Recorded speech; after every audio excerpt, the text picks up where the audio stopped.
Hey, what's up, everybody? I am here. Woo! I made it. How's everybody's holidays going? It is a book club time. Who is ready? Who is ready to get into some funny and detailed stuff? What's going on, everybody? How's everybody doing? Let's say hi to a few people and then we'll get into the nonsense. How was everybody's holidays, right? Yes, it will be on the Sunday, after New Year's Eve next Sunday when the Christmas holiday ends. What is New Year's Eve, a Saturday or a Sunday? Let's actually look into this. I think I need to know. I don't know the calendar, even though I've been on this earth for so how long? Oh, wait, Friday is New Year's Eve. So Saturday's New Year's. Okay, that's cool. That's cool. That's cool. Okay, so anyway, listen. I think we should get into this. Hey, Omi. Hey, Shawnette. Hey, Sylvia. Hey, LaShonda. Hey, Kenny. Hey, Audacity of Ambition. Hey, Gloria. What's going on? Hey, it's Hey, what's up, Latorsha?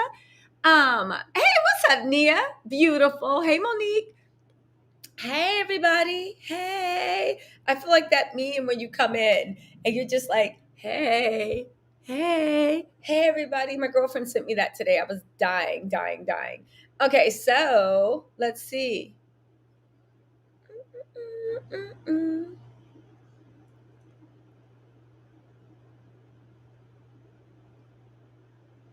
Okay, so in any case, we in here and we doing the damn thing. I'm just checking my messages. Okay, to me, so funny. Okay, so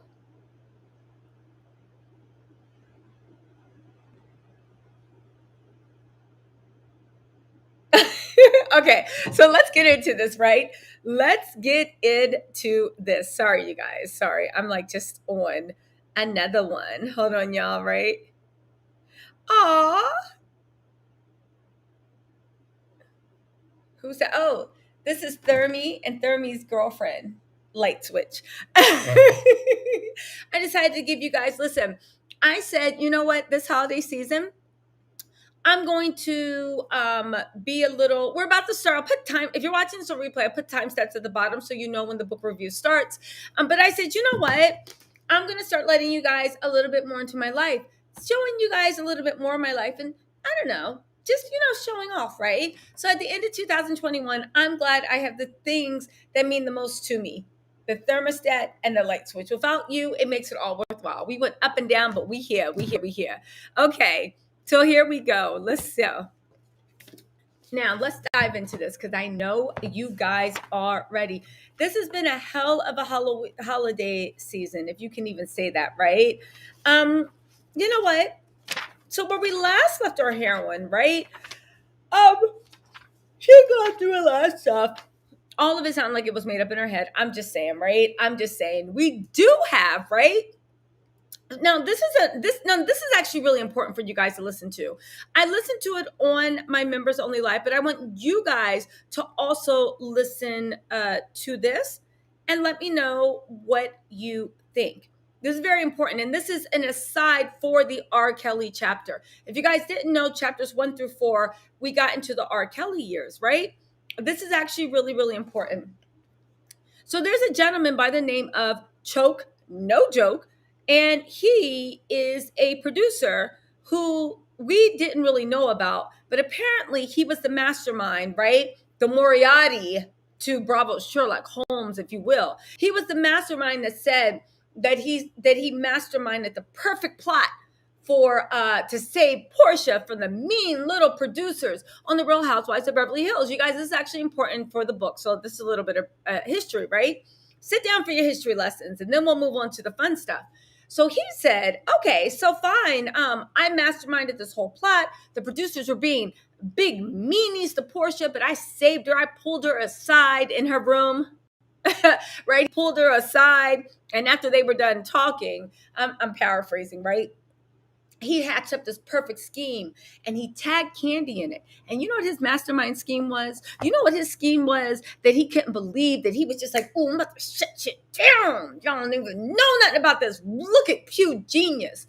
It was Porsha to apologize to Candy. for starting those R rumors around her. You remember those rumors Porsha started about Kandi because she was in my mind, right?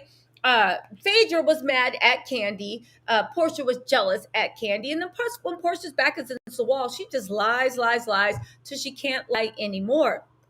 Remember how she went to Kandi and gave her that heartfelt apology and just said, I just want you to know from the bottom of my heart and all this stuff. And everybody was just like, Kandi, leave Porsha alone. She's sorry. She's a dum-dum. She ain't know what she was doing. Yeah. Well, Choke No Joke came out and said he is a producer that used to work on the Real Housewives of Atlanta. And he was Porsha was his favorite, right? He kept making like weird references like, would you rather a Porsche or Ferrari? And he works with some of the finest women in the world in the industry. He's been blessed. And then he starts talking about Porsche. And I'm like, are you begging someone to ask? Did you and Porsche mess around? I think he's begging for someone to ask, right? Anyway, he tagged Kandi on the post and he said not only did Porsha not want to apologize, not only was she not sincere, it was a plan they made up to laugh at producers who were trying to play them. It was a plan they made up to laugh at producers that he felt was being mean to Porsha and had her crying every day in and out. If you guys were wondering what she was crying for, she was crying for the fact that she made us on our rumors about somebody that she was the aggressive one with. If you're wondering. Now, the Choke No Joke, I'm just going to get to this. I'm trying to pull up a video for you guys to listen to. It was sent by my girl, Lily, right? Here we go. Now, listen, I don't want to play the actual video because copyright with YouTube, but I'm just going to play you guys the audio. This is Choke No Joke. This is the guy that literally him and Porsha were like this. They still are because he posted a picture from Nene's birthday celebration at the Lintia. He posted a picture of him and Porsha where he literally was laughing his ass off and tagged Porsha too about how they played producers and Kandi by making Porsha apologize to Kandi for starting those rumors, which lets you know that if Choke wasn't there, the last thing Porsha had on her mind was apologizing. So this is Choke No Joke, and this is what he has to say about his good friend, Porsha Williams. Now, this goes into my thing that Porsha likes to surround herself with scumbags, but just listen, right? And for all of you guys that did not watch my book review, chapters 1 through 4, but listen to this. Choke No Joke. This is Choke. I don't know what's up with y'all women. Hey, B. Yo, shout out to Porsha. Porsha, you know you my girl. But I seen the girl. I know you got your book It's out. coming. You talking about you messed with R. Kelly. And I respect you for keeping it honest. The lady asked Porsha today, so did R. Kelly rape you? She was like, no. You know, I was trapped. I was mentally trapped. You was mentally trapped. Yo, I'm going to stop fucking the shit out y'all women. Because now I know if we fuck y'all women and give y'all about 3 or 4 orgasms or fuck y'all for 3 hours, now y'all got some new shit where y'all mentally trapped. Nigga ain't raped you. He didn't take the pussy. He didn't kidnap you. We just fucked the shit out y'all. And now y'all fucking mentally trapped. Now when y'all getting weak dick, 2 minutes, get the fuck out. Goodbye.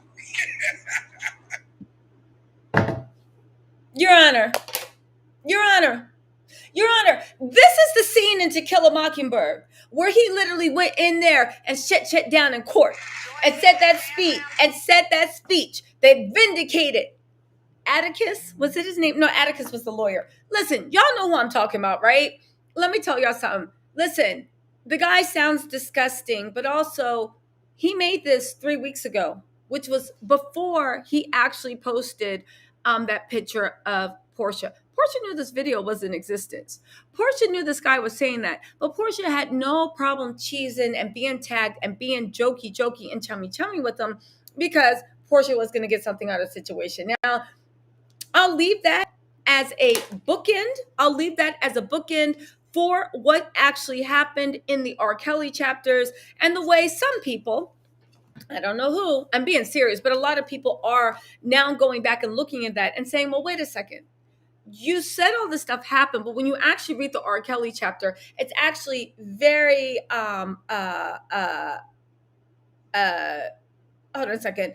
It's very, very, very complimentary to him. And she goes out of her way to say not only was she not assaulted, not only was she not a victim, but she was a victim of her own low self-esteem, but she was his girlfriend and they were planning a baby together.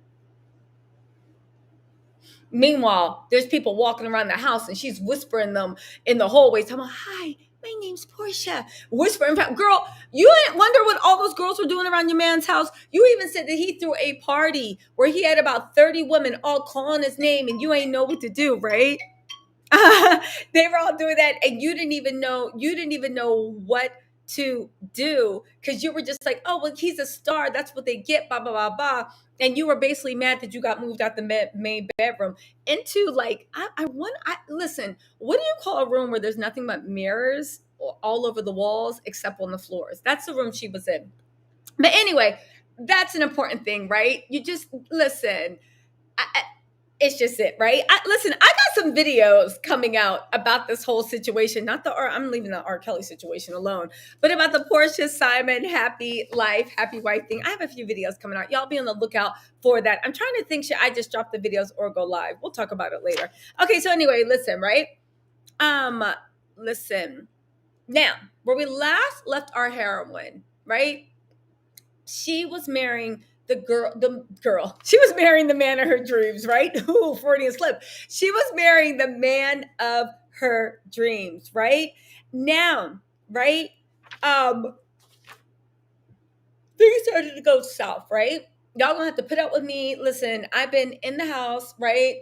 Y'all gonna have to put up with me. Now, let's start at chapter 7 because that's an important chapter. She had just gotten married. She had a $25,000 wedding dress. She spent $80,000 in Vegas. He gave $191,000 to her debts. He was paying $4,000 a month for her old condo that she didn't even live in as an investment property. How do I know all this? Well, sorry again. How do I know about this? Well, for one thing, I did not, in fact, research this. She actually gave us an itemized list of every dollar Cordell spent on us, which going into a psychological study, because you know I like those, I will say, Porsha don't care about, to me, from what I read in this book, right? She doesn't care about if people talk bad about her. She does not respect the vows of marriage. She don't care. If anything, I think she might like it if somebody is actually engaged or married. But the one thing Miss Williams will lose her ever-loving mind over is if somebody thinks she's broke. Or she thinks that she don't have, she's not able, not even to have money, but she needs you to know she has money, right? Very materialistic, right? But then again, I think we all were maybe when we were younger. Do you know what I'm saying? Like when you were younger, I mean, who am I kidding, right? Right now, right? Everybody likes a good label or two. Everybody likes flossing, right? But there almost seems to be a pathological need for people to think that you have money, and not just money, but wealth. And in my mind, I said, it must be difficult being with Simon Nabadia because as much as like the bottle girls that he's probably trying to sleep with, because that's his MO. You saw him when he was watching with the 2 bottle service girls. Instead of supporting Porsha, he was watching Porsha Family Matters in the club, right? Woo! Celebrating in the club while the club wasn't open, right? Just him, the bottle girls, and then like a couple of guys, and the girls were sitting by him, right? So, besides the bottle girls that Simon probably tries to sleep with, especially if they look Latino, while you're not there, right? It really does make me feel like, you must feel bad knowing that when you're in Atlanta, everybody that you want to impress and everybody that's somebody knows that Simon doesn't have that much and that they think he's a little shisty and they might think that he's a bit of a fraud. Again, we're not talking about the people you pay like the security guard or the bottle service girl or the person at Church's Chicken when they ask for $3.99. We're talking about the people that you want to address, right? Listen, I will say that you guys, my opinion in all my book reviews is based off of what I've read in the pursuit of Porsha, right? What I've read in the pursuit of Porsha. I am literally telling you guys, please, please, please, please, please, get the book yourself. Form your own opinions. I don't need to be the voice of the people. I'm the voice of Tisa. I'm farming this book club because I want you guys to get the book so you can get your own opinions. But I'm giving you my opinions off of what I read, what I've seen on the internet. You know, I love a good internet timeline, and what I've heard from interviews and Instagram posts. I'm literally piecing this together from public record. Now, right? I do have my sources for other things, but for this stuff, I can actually say I'm actually piecing it together from public record and what they've shared, what people have shared, and what's been known to be alone. Now, hold on, guys. I want B. Oh my God, you guys, before we go on any further, we're about to start reading. I want to congratulate B. B, my girl, my friend. Thank you so much. Thank you so much for believing in me and for rocking with me, B. You have reached your listen, the audio is free and it's on sale, right?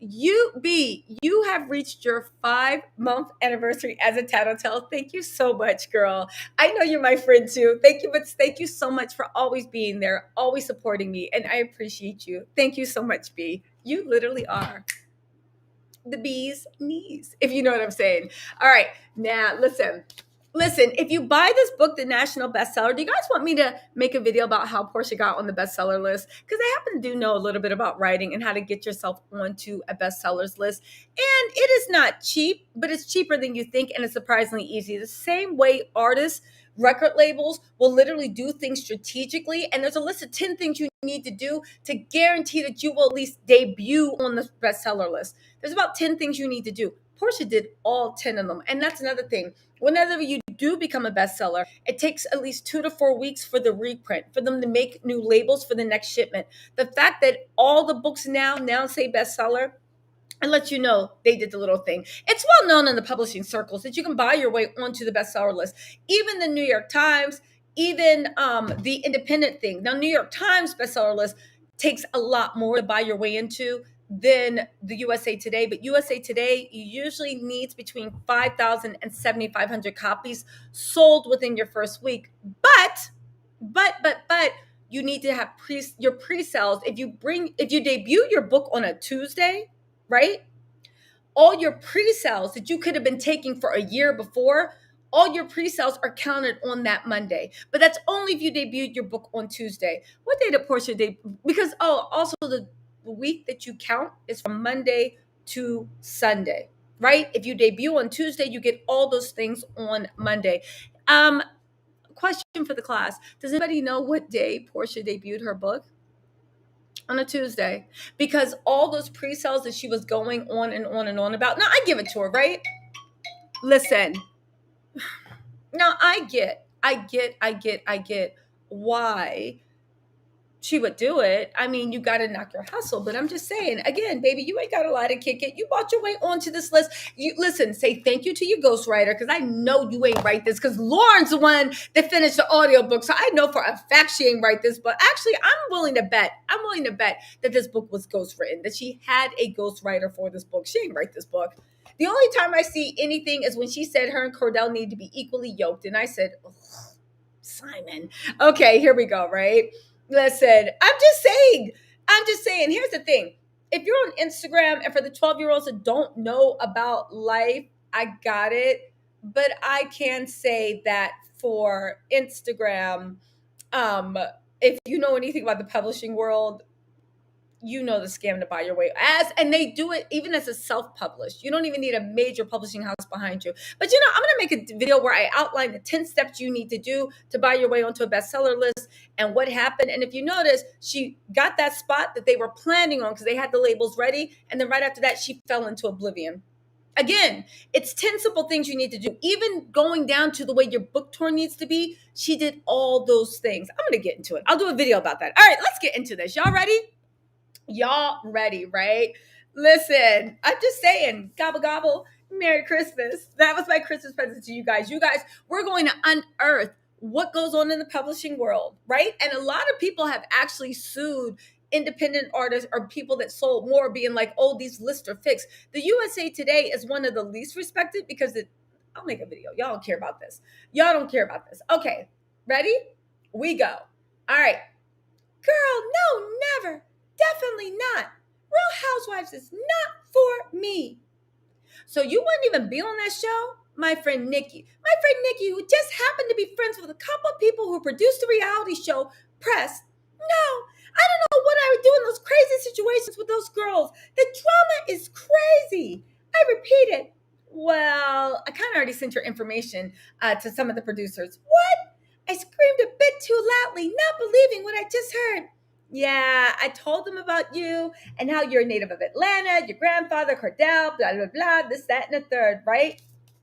Now, Porsha says she ain't know how to feel. How could you do this? She said she was a fan of the show, right? She goes on to say that she knew that this show did for women either making or breaking them. Girl, this was what season 4 of Real Housewives of Atlanta had nobody been made and had nobody been broke. Like, shut up.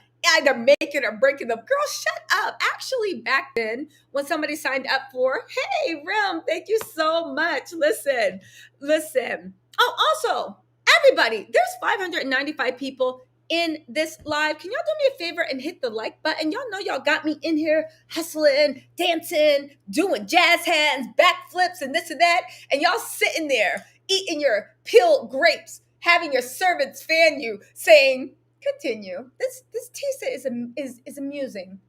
I'll let her continue. Y'all hit that like button, please. Out here looking like this is like literally. Can y'all please got me working, hustling for a living. Woo! I'm out here hustling these books. Okay, so here we go, right?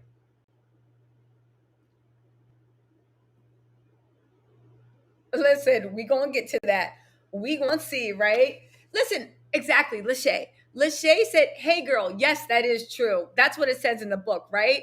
Because she said that she was mad the court she got cheated on. But listen, I could say, Lachey says, hey Casey, what's going on? Lachey says, Real Housewives of Atlanta was lighthearted. If you actually watched the show way back then, God, I can't believe it's been 14 years. It was super, super lighthearted, right? Now, she said when Nikki first asked her about doing the reality show, she said that she was no way she was signing up. I wanted to be an entertainer, like a singer or an actress. Now, here's the thing, girl, we all heard, ooh, flatline, and my heart can't take it no more. Ooh, my heart just flatline. That was literally Porsha singing flatline, even hitting those notes. I was like, why didn't that baby pay for autotune? Why didn't she pay for autotune? Now listen, she also wanted to be an actress. Now I do believe that Porsha could actually make it as an actress. Everybody that's actually ran into her, and every single body that's like has fallen out with her, and by fallen out, yeah, some people I guess maybe deserve to be kicked out. Some people didn't, right? But I'm looking at the totality. Even from the ones that I heard that she didn't have her, like she was the wrong one in the falling out. Everybody said that she is fake. She is an actress. Even Marlo said that. Remember, Marlo was like,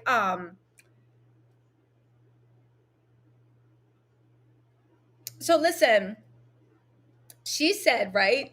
She said that, who was it? Marlo said that she thought her and Porsha were so tight and that was her girl and all this stuff. However, after Porsha did that felon thing, she was like, yo, who are you? Right? Kenya said that. Nene said that at one time. Jessica, was it Kate Chaston or whatever? Kate, whatever from Below Deck. She from Shade Room, she said that too. So again, she could be an actress. I knew I had gifts stirring inside of me, waiting for the right time and opportunity to be let out. I just didn't see reality show as part of my plan. Girl, please. Now, her friend, I guess they were on the phone, said, Porsha, you still there? She said, I've been going back and forth trying to distill if this reality show business was a real thing. Although I still wasn't sure, I just decided to grab the opportunity. I have a question, right? And this comes into like, does it match? Because here's a lot of thing I'll say with you guys. In life, I've found that when things don't match, right? You're like, okay, something's not matching up. Now, at this point, when I read it, I said to myself, you don't know. You have all these gifts stirring inside of you, and you didn't see reality TV, right? She said that she didn't understand if this reality show business was a real thing. This is the same woman that was in the Bellagio casino with her and her girlfriend in AC. And if anybody's been to Bellagio, you know what I'm talking about. Bellagio's fun, it's gorgeous, but you don't take anything that said to you in the Bellagio, you like, get out of my face, right? So we got the Bellagio Hotel. This man, she don't even know. She says approaches her out the blue, tells her to sing while she's in front of her girlfriend. Say, "Why? Oh, you a singer? Why don't you sing for me?" She literally starts belting out. His eyes are on a sparrow in the middle of the Bellagio Hotel at the bar, right? If you've been there, you know how it's just like, girl, stop, right? You did this. You belted it out. This person said, "I know R. Kelly, and I think he's going to sign you." You literally get on a plane to go see R. Kelly. This is R. Kelly after we knew he was on some dumb stuff, right? So this is post R. Kelly, right? Not when he was Robert Kelly, but when he was R. Kelly, right? You know, like, hide your neighbors, hide your wives, right? You got on a plane to go sing for R. Kelly. Did not ask them where you were staying, did not ask you where you were going, did not even ask them why you gotta wait like a puppy dog on the bed until he's finished in the studio. This is the same person that now all of a sudden you said, "I don't know, I was scared about this reality show thing." Girl, girl, what's up, Joy? I said, when I read this, I literally had to flip back in the book to make sure I remember the way she said that she met R. Kelly and the way she first met him. Girl, you got on a plane without even asking them your travel itinerary, where you would be staying, or anything. This is according to her words. You got on that plane to literally announce, right? Literally announce that now you're scared about reality TV. I don't know where this is going. I have gifts and dreams and aspirations. See, that's the thing. The producers were a little bit too legit. All they had to do was wait until you were out in a club drinking and settle up to your table and be like, "Hey, I can make you a star. Let me hear you sing." Ooh, and that's another thing. We've all heard Porsha sing, "His eyes is on the sparrow," and no shade, because I can't sing. Or can I? Right? But no, honestly, no shade to anyone. Try your best, try this, try that. And don't ever tell you anything, because half the people out there now can't sing, right?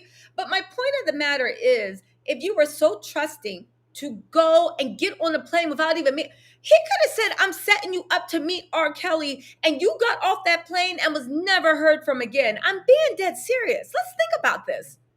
It was her luck or bad luck, her good luck or bad luck, that there was actually a Robert waiting for her in his house of terror. Do you see what I'm saying? Because very easily they could have just been the okie doke in a white van waiting. So again, I'm just saying, now all of a sudden you this meek person that didn't really know, but when it was arc, you grabbed the opportunity. Girl, I guess, right? So then she said, "I mean, okay, I'll talk to them." Now, here's the thing, right? I also did. Oh, okay. So let me get this straight, right? So then she said, "Nikki immediately called one of the producers for the Real Housewives to introduce me. The next thing I knew, I was listening to producers trying to convince me to film. Film what? Film what?" This is me when I was reading the book, because I was really tired. And you know, when you're reading, for all you bookheads, because I still like hardcovers, right? The book keeps falling on your face and like waking you up, but you gotta finish it almost like it's your homework, right? Film what? Girl, you just said that you was a fan of the show. You just said that you knew about reality TV. You just said and now you talking about film what? Girl, why are you trying to convince us that you ran and jumped on a plane to go sing "His Eyes on a Sparrow" to R. Kelly? But now you're trying to convince us that not only did you not know what the producers wanted, now you're playing the little old me. Film what? My life's not interesting. When the whole time, if you and your girlfriend Nikki, I got some juice on Nikki, were literally planning and plotting, right? You would have had to be an equal participant. You would have had to be an equal participant. So why now are you trying to act like this is what I mean about like your view of the world, if you will. And it's interesting to me. It's not good or bad, but it's actually interesting to me that Porsha, on one hand, wants to be looked at as a strong woman, and she is, because she's been through a lot. Again, this is not a Dennis Mckinley apologist. Dennis took Porsha through some, now that don't mean they're both not horrible people, but Dennis was a mess. If anybody else dated Dennis Mckinley, I'd be like, you sure you want to do that? You know? But here's my point. On one hand, she wants to be this strong, independent woman that has, like, you know, she's wearing a bonnet of salvation, a chest plate of salvation, and a bonnet for war, whatever that woman said, right? Bonnet of salvation and a chest plate of redemption, right? But on the other hand, you want everybody to believe that everything fell into your lap, not even easily, but like you didn't even want it. When girl, it's so obvious you worked for it. And this is that weird thing in Porsha's psyche. And I'm saying this, you guys, join my book club. I review lots of books. I'm going to start reviewing. So this isn't just for the pursuit of Porsha. This is what a book club does. You are the protagonist or antagonist. And in book clubs, we actually break their psyche down. So this is actually important to actually think. And listen, this is a national bestseller. This is a national bestseller, right? That's why, listen, all that time, I thought that Simon was eating turkey bacon and eggs and egg whites with Mrs. Dash in it because he was trying to, like, you know, lose a little less, a little more cushion for the pushing. And little did I know that maybe he spent his allotment that week buying Porsha's book, right? But I don't think he would have did that. Porsha spent, what am I saying? Porsha spent her own money. Porsha spent her own money because I did actually find, I doubt it. Oh, you know what? This is another video. I don't want to say this because, let's see. Hey, Sinithia Animashan. Sinithia, welcome. Thank you for being part of the Tattle Tells family for 2 months. And for all of you guys that are new to my channel, you guys know I have my membership. It's $4.99 a month. You can cancel at any time. Twice a month, we have members exclusive lives, and I be spilling tea, I be spilling dirt, and we have a really good time kikiing. So it's the best $4.99 you are ever going to spend, right? Now let's get into this a little bit more, shall we?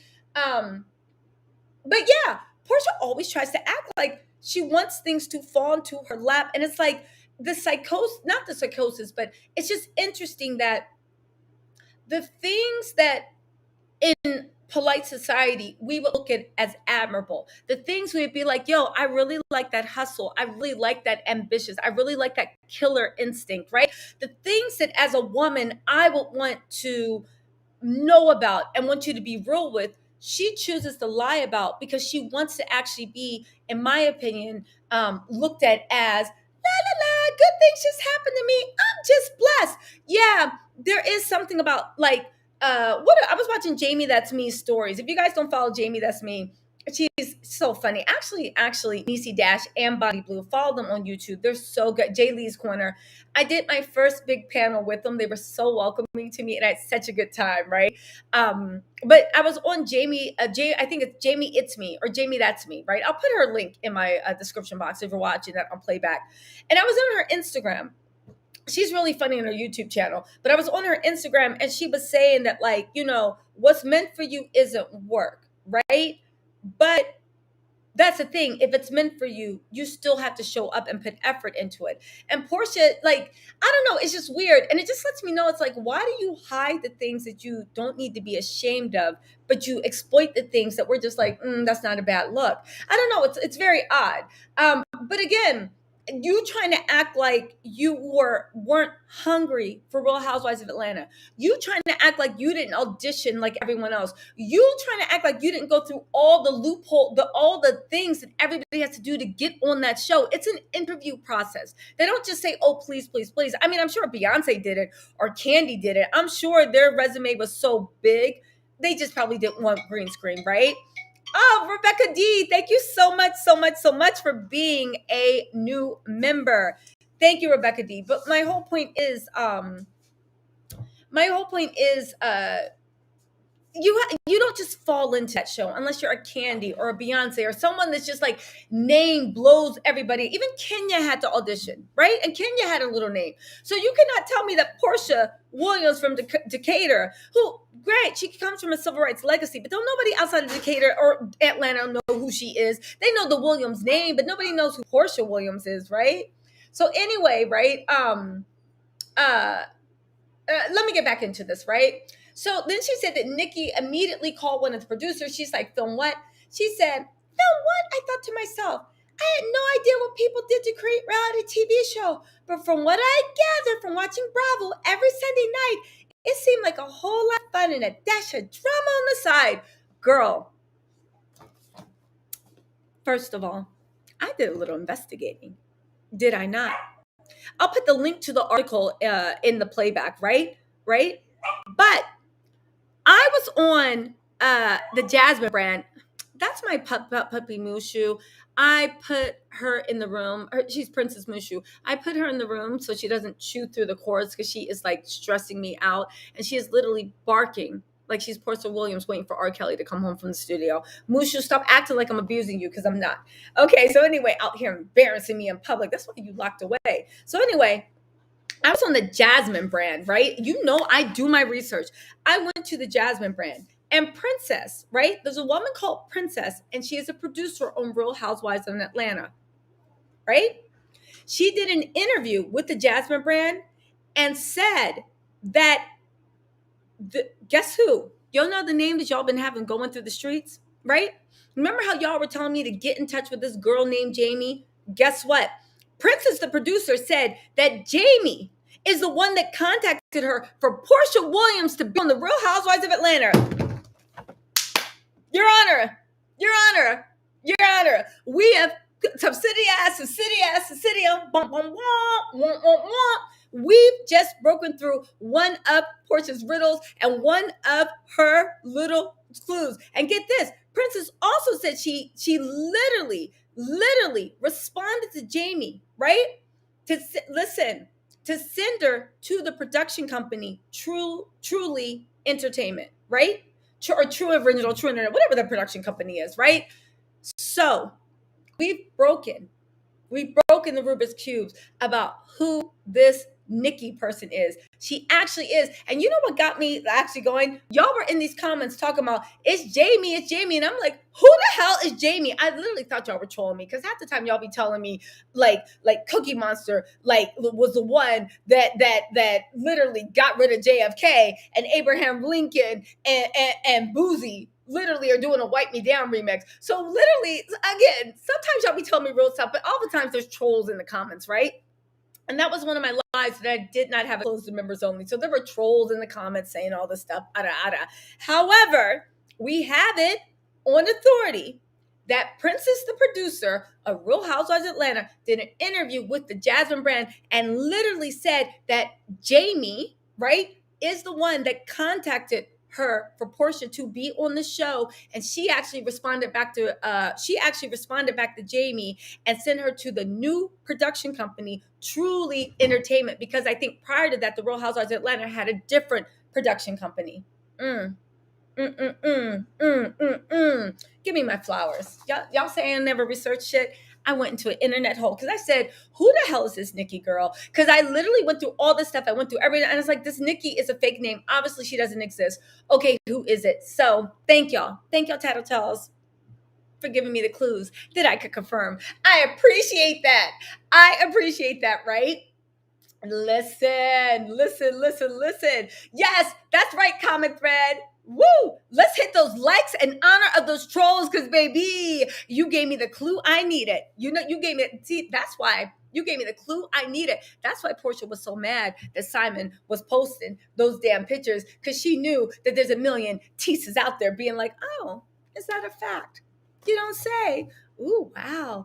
I love your cars. Post another picture. Dumbass. Listen, that's why Porsha didn't want time and posted those pictures because she knows there's people like me being like, oh, wow, I love your car collection. Can you post another picture? Ooh, beautiful. I love it. Listen. No, I didn't call it. The trolls did. The trolls did because I was like, why this girl Jamie's name keep coming up, right? And then three of you guys, y'all know who you are. You guys messaged me on Instagram and was like, yo, Jamie's the girl that Porsha got into that altercation with outside, outside in the alley in like whatever, right? That's that thing now. Listen. Oh, wait, Lily, you saw the interview? Hold on. Lily said she saw the interview. Lily said it's true, T, and you know, Lily, don't be lying. Where's that thing? I saw it just go by. Lily said she saw the interview. Lily, how was the interview if you saw it? I actually want to know. Wait, who's a troll? Yes, EHC Bunny. Should I work for Homeland Security? There's going to be a lot of people. It's going to be a lot of people that's going to be banned from this country. So anyway, y'all, how there's 832 people in here? I just gave you some of the best investigative journalists y'all have seen this week. And yes, I know it's a slow week. And I only got 363 likes. I swear, you guys are like an abusive relationship. I swear. And I can't quit you. But y'all be stingy with that love. Damn, y'all be stingy with the love. Listen, I say this all the time and I'll say it again. I hope for the people that didn't hit the like button, I pray that when you're standing at the pearly gates and you think you're going to crip walk in there, I pray Gabriel says, whoa, whoa, whoa, whoa, where you going? And you're like, no, I lived a good life. And they'd be like, And literally, I pray I am that piece of straw, that breaks the camel's back. I pray they literally show you footage of me being like, please, you guys, please, like I'm a Make-A-Wish kid. Please, you guys, just please hit the button. And I pray they look at you and they zoom into your face like you're like, I'm not hitting that button. And I'll just be like, well, could have gone to heaven. You could have had a bad. Listen, I shouldn't say that while we're talking about this, right? Listen. Well, here's the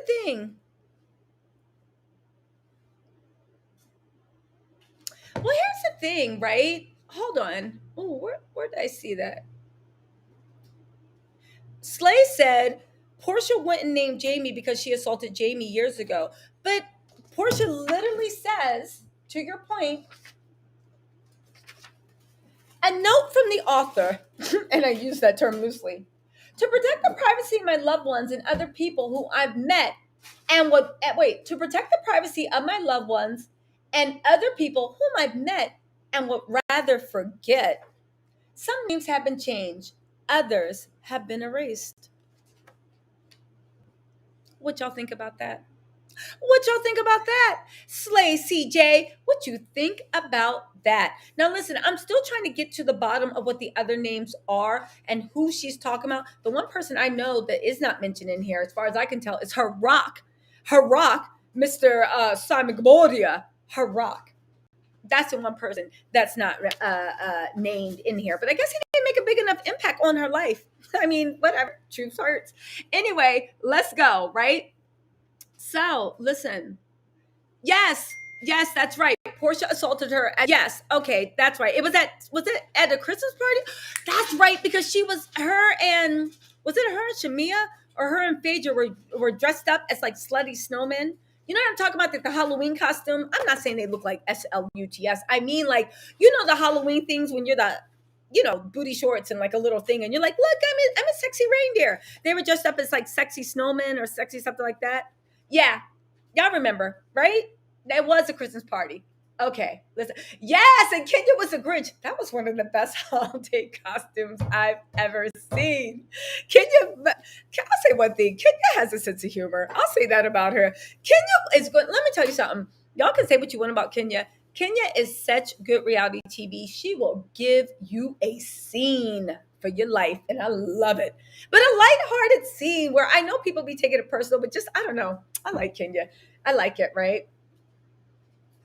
Yeah, we all hate it, right? Yes, her fuzzy boots. Hey, Beauty Museum. Ooh, thank you, y'all.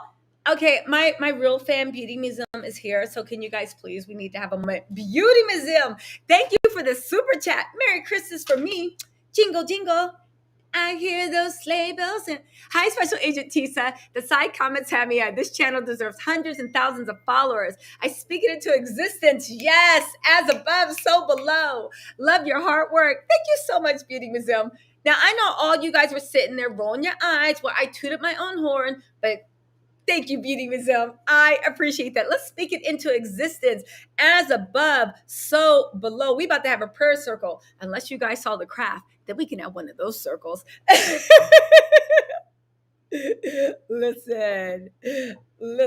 Okay, so let's go, right? Let's go.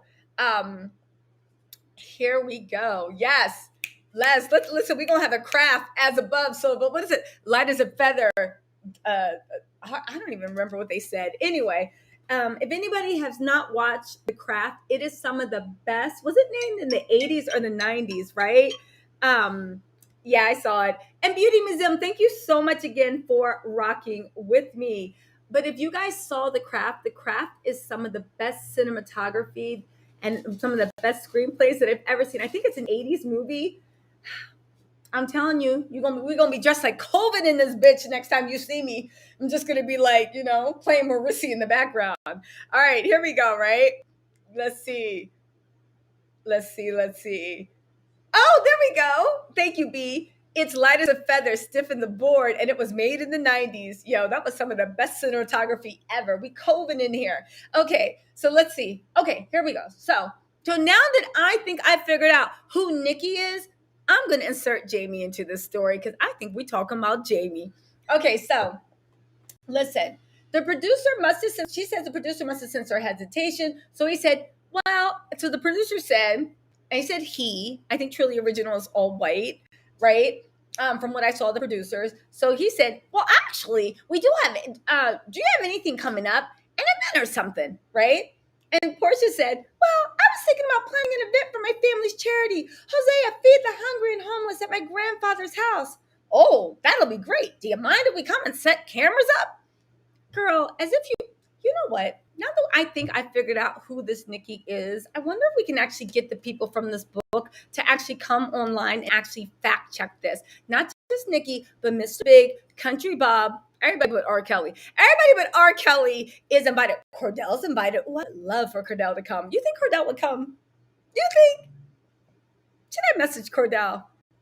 Do you think Cordell Stewart would come? It's a delicious thought. I would love for Cordell to come. It is a delicious, delicious thought. Oh, give a shout out to new members, Rebecca D and Crystal McCrae. Rebecca D, again, thank you for joining. And Crystal McCrae, thank you for joining. And for all of you guys that didn't care enough about me and don't respect me as a woman or my work enough to hit the like button, I hope God remembers this moment. And I think he might. Okay, so here we go, right? Okay. So hold on. I need my air. Okay. So then Porsha says, I don't know. It's a charity event. I'm not really sure. What would you expect me to do? Now I believe that because who wants cameras around them? And probably she had her fill for being at R. Kelly's house. Okay, I'll stop. Let's move on. I just had to say that. Okay. But she said, so the guy said, we're just going to bring cameras to your charity event and show reality. We won't even tell you what to do or say or anything. We're just going to set up cameras. Again, Porsha thought, well, great. That's a great opportunity. I can kill two birds with one stone. I can put my family's charity on this great platform, and I can also show what a real young Black marriage looks like and put out that positive image on the show. Now, you know what?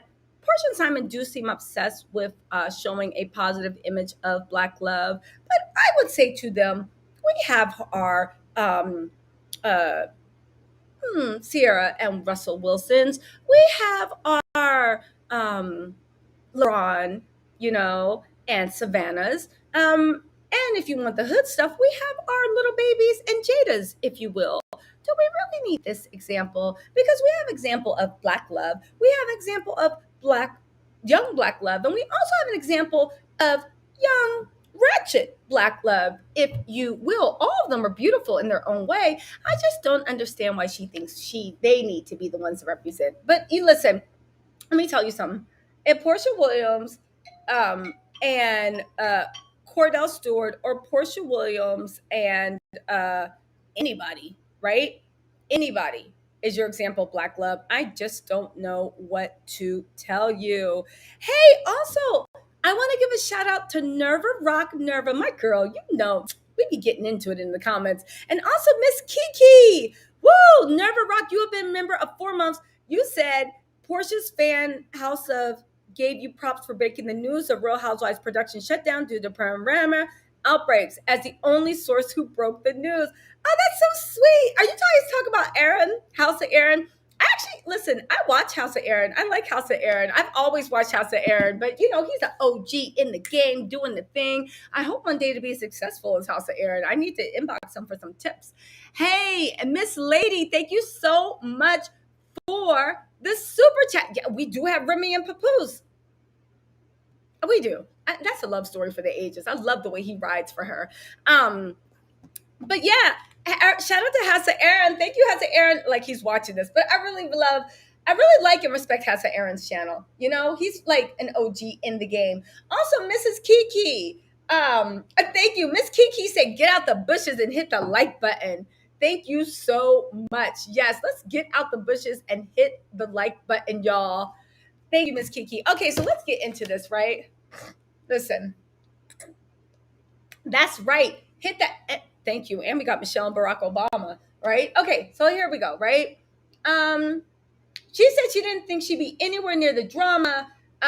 She said, I didn't think I'd be anywhere near the drama that I had seen in the previous seasons. But that's a funny thing. Real Housewives of Atlanta was pretty tame before Porsha came on board. When Porsha came on board, that's when it distinctly took a different turn. Now, I'm not saying it still wasn't entertaining, but Porsha is the one. Porsha is the Monique Samuels of the bunch, if you will. Now, no shade to Monique, but I'm saying the way after that shit happened between her and Candace, the producers ran it, grabbed it, and they ran with it. Porsha literally did change the trajectory of the Real Housewives of Atlanta. Okay. She said, I was naive enough to believe I wouldn't get pulled into it. Instead, my goal was to bring this beautiful, positive image of a black family to a small screen and let people into our world. The cameras came with a catch, though. We're so excited about your event, and we want another new cast member to come. A producer who called just a few days before the fundraiser said, oh my God, that would be major. I said, now I was excited. I'd watch the show every Sunday night. Now they wanted me, Porsha Stewart, to film. It's interesting she refers to herself as Porsha Stewart and not Porsha Stewart Williams, because I think she even came on the show as Porsha Stewart Williams or Porsha Williams Stewart. But anyway, and I'd be filming with a black beauty pageant winner. Look at the way Porsha just can't help shading Kenya. You're trying to diminish her to be a black beauty pageant winner. While it's true she is a beauty pageant winner, and while it's true she is a black beauty pageant winner, can we not act, regardless of how you feel about Miss Kenya Summer Moore, even before she was on Real Housewives, can we not act like she wasn't a living legend and an icon? Now we got Instagram, so we can kind of move the culture the way we want. But Kenya won as a beauty pageant winner before. What Kenya did when she won and the era she won, it was more likely that somebody would have landed on the moon. That's all I'm saying. So to say all the adversity, all the judgment, all the ignorance she faced, and the way she broke through, and you talking about a positive image, Kenya changed the game and put Black beauty on the map. Now I know Black beauty was always known, but they put Black beauty on the map in mainstream America. You can fight me in the comments if you want, but she did. And there were other women that also did the same thing in modeling, on magazine covers. Listen, there's not going to be one person that saves the bunch. It's going to be a bunch of people. I was actually reading a book about how the reason why activism has not worked, at least for our community, is because it's too centralized. There needs to be people like a Tamika Mallory, no shade to her, right? A Tamika Mallory, a this, a that. There needs to be all these people that are the face. And then when they get rid of the face, either by sending them to jail, or by paying them off, right? When they get rid of the leaders, the movement just falls to the wayside because now you've cut the head off. No, no, no, no, no. The way that you actually overcome, the way any movement works, whether it's violent or not violent, the way anything moves, it needs to be decentralized. It needs to be kind of like that mythological being where it's a snake, a beast with a million heads. And when you cut off one head, another one pops right up. It needs to be decentralized. So was Kenya the only person putting Black beauty on the map? No. There. Thank you so much, B. Thank you so much for the super chat, B. No, there was Beverly Johnson. There was Amon around Kenya's time. There was Cynthia Bailey. There were all these people putting. There were women on TV. I forget actresses putting Black women and Black beauty and Black culture and Black family on the map in mainstream society. But Kenya played an important role because maybe not now. We don't really give those pageants too much credit. But back then, before there was Instagram, back then, before there was like people were really using the internet, back then when like your uncles had to get and even your family would look to see who was the Jet Beauty of the Week. Remember that? Like being yay high and seeing like the Jet Beauty of the Week. Remember that? Like Kenya 100% was that girl, and she needs to show some respect. All right. So listen. You guys, let's keep it positive in the comments. All right. Listen, we come to this channel to talk trash about the people I want to talk trash about. Okay. So come on. All right. Here we go. Right. Hey, thank you. Black Angel 1015. You've been a member for 2 months. Thank you. You said, hey, Tisa, love your content. Keep it up. Thank you so much, Black Angel. I appreciate that so much. Okay. So let's see. Am I missing anybody else? I hope I'm not missing anybody else.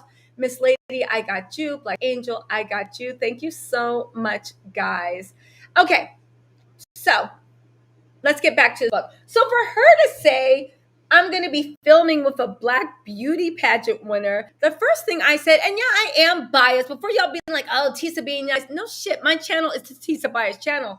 But I literally was like, why you shade her? A Black beauty pageant winner. And the funny thing is I giggled to myself and I said, and she's still done more than you. So go figure. Okay, so here we go, right? She said to me, my new castmate, I was very excited to meet her, but I was also super nervous, especially since cameras will be rolling. Hey, Gabriel N, thank you so much for the super chat. What's going on? She said, at lunch, I tried very hard to get to know her. I asked her how long she'd been in Atlanta. What was she doing here? Where was she living? What did she do in her free time? Were you going to spend time together? Looking back at that lunch, I'm sure I was a bit annoying, almost like the little sister who didn't know what to say. Still, I had the best intentions of trying to forge a friendship with her. Maybe. Let's move on. But when we met the second time, a simple slip of the tongue would get our burgeoning relationship off to a rocky start. I didn't realize by the end of my charity event, I'd be walking down to the end of my grandfather's driveway in Eastlake trying to convince this woman to come back inside and failing miserably. Did anyone see that episode when Porsha followed Kenya out after she left, was cursing her out, talking trash about her, and then yelled, bye, Ashy? But to hear Porsha say it, trying to convince this woman to come back inside and failing miserably. Despite my best efforts, I didn't even realize I cut her so deeply until she stormed out my grandfather's home. Now, you know what the one thing about this is? I don't believe Porsha for a second. Why? Because Porsha is super, super, super emotionally intelligent. You knew you insulted that girl. And the funny thing is, the where I see Porsha now, and this is just for me, like, what am I saying? Y'all see my exposés. The way Porsha literally saw Fallon's life and kind of cut and pasted herself and wanted Fallon's life. She didn't even want Simon. She wanted Fallon's life. It's the way I can see Porsha being 100% intimidated by Kenya, because that's another thing. Forget, y'all can say what y'all want about Kenya. Kenya's face card ain't never declined, and I don't see it declining ever, ever. Even when she's 80, that face card is still going to be good, you know, literally. So I can see, because Kenya is super smart, because she is poised, and because she is really drop dead gorgeous, right? Because don't forget, Porsha wasn't even Porsha this Porsha in this book wasn't even the Porsha we knew. Porsha wasn't even as pretty as Porsha is now. So I can see sitting there with Kenya, with this, with that, and I can see her being intimidated. And when Porsha is intimidated, you know, she does passive aggressive stuff, right? At least from what I see in the book now, right? Listen, also, when she said, until she stormed out of my grandfather's home, and this is the trick of words with Porsha, when she comes to literally always, even now, she's trying to get whoever's reading this book who doesn't know the show to literally get angry at Kenya. First of all, Kenya didn't charge out of her grandfather's house. She stormed out of the Hosea house. It was the Hosea's house. It was the foundation's house. Now, granted, it might have been her grandfather's house back in the day. I don't even know if that's true. But it was a foundation house. It was in the episode. It was a major part of the episode that it was Hosea's house. But I find it odd that if I was just a casual reader, I would think that Kenya had been disrespectful, had gotten angry for nothing, had gotten up in her grandfather's home and stormed out the house, and Porsha was begging behind her, begging this woman to come back inside, and failing miserably. When you disrespected her publicly, when she tried to correct you, you were like, yeah, okay, whatever. You were flipping to her in a group. Kenya said, I was doing you a favor, and she got up to leave, right? She got up to leave quietly from what we saw, and you charged after her. And you know another thing about lies, when she stormed out of my grandfather's home, from what I remember, and correct me if I'm wrong, the event was filmed in tents. Y'all wasn't even inside of the foundation's house. So one, is not your grandfather's house, it's the foundation's headquarters. And two, you wasn't even inside. You guys were in tents outside. So again, literally, and when I saw this, I said, wow, Portia's super, super, super, super, super. Listen, that's right. Who said that? PJ. PJ said that's right. Actually, it was a rented tent. And no shame in that. Listen, who hasn't rented the Pink Elephant or the Party Planners, right? No shame in being rented tents, but let's call a spade, Porsha. And that's when I said, Porsha has a real talent. I read this as the book was popping on my head because I was so tired.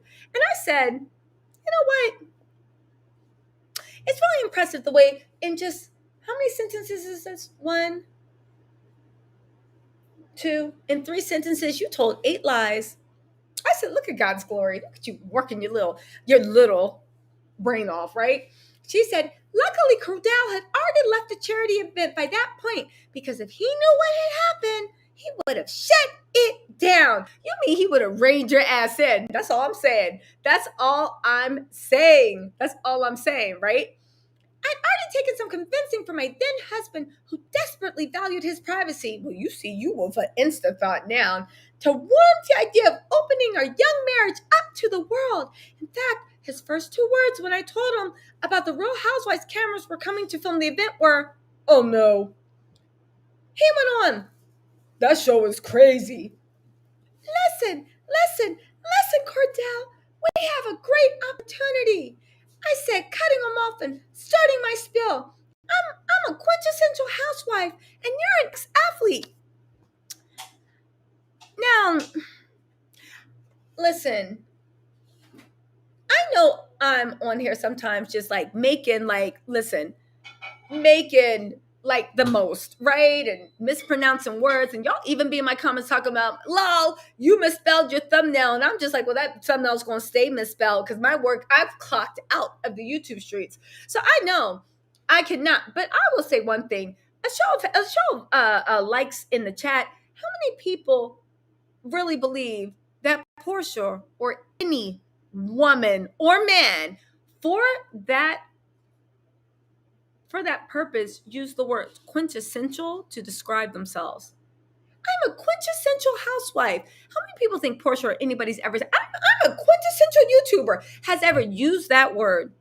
Man, get out of here, Porsha. This all sounds like a lie. Listen, we're only 5 paragraphs in, and there's already, out of 5 paragraphs and 23 sentences, to me, it looks like it's like 16 lies. What y'all think? Show of hands, show of lights, right?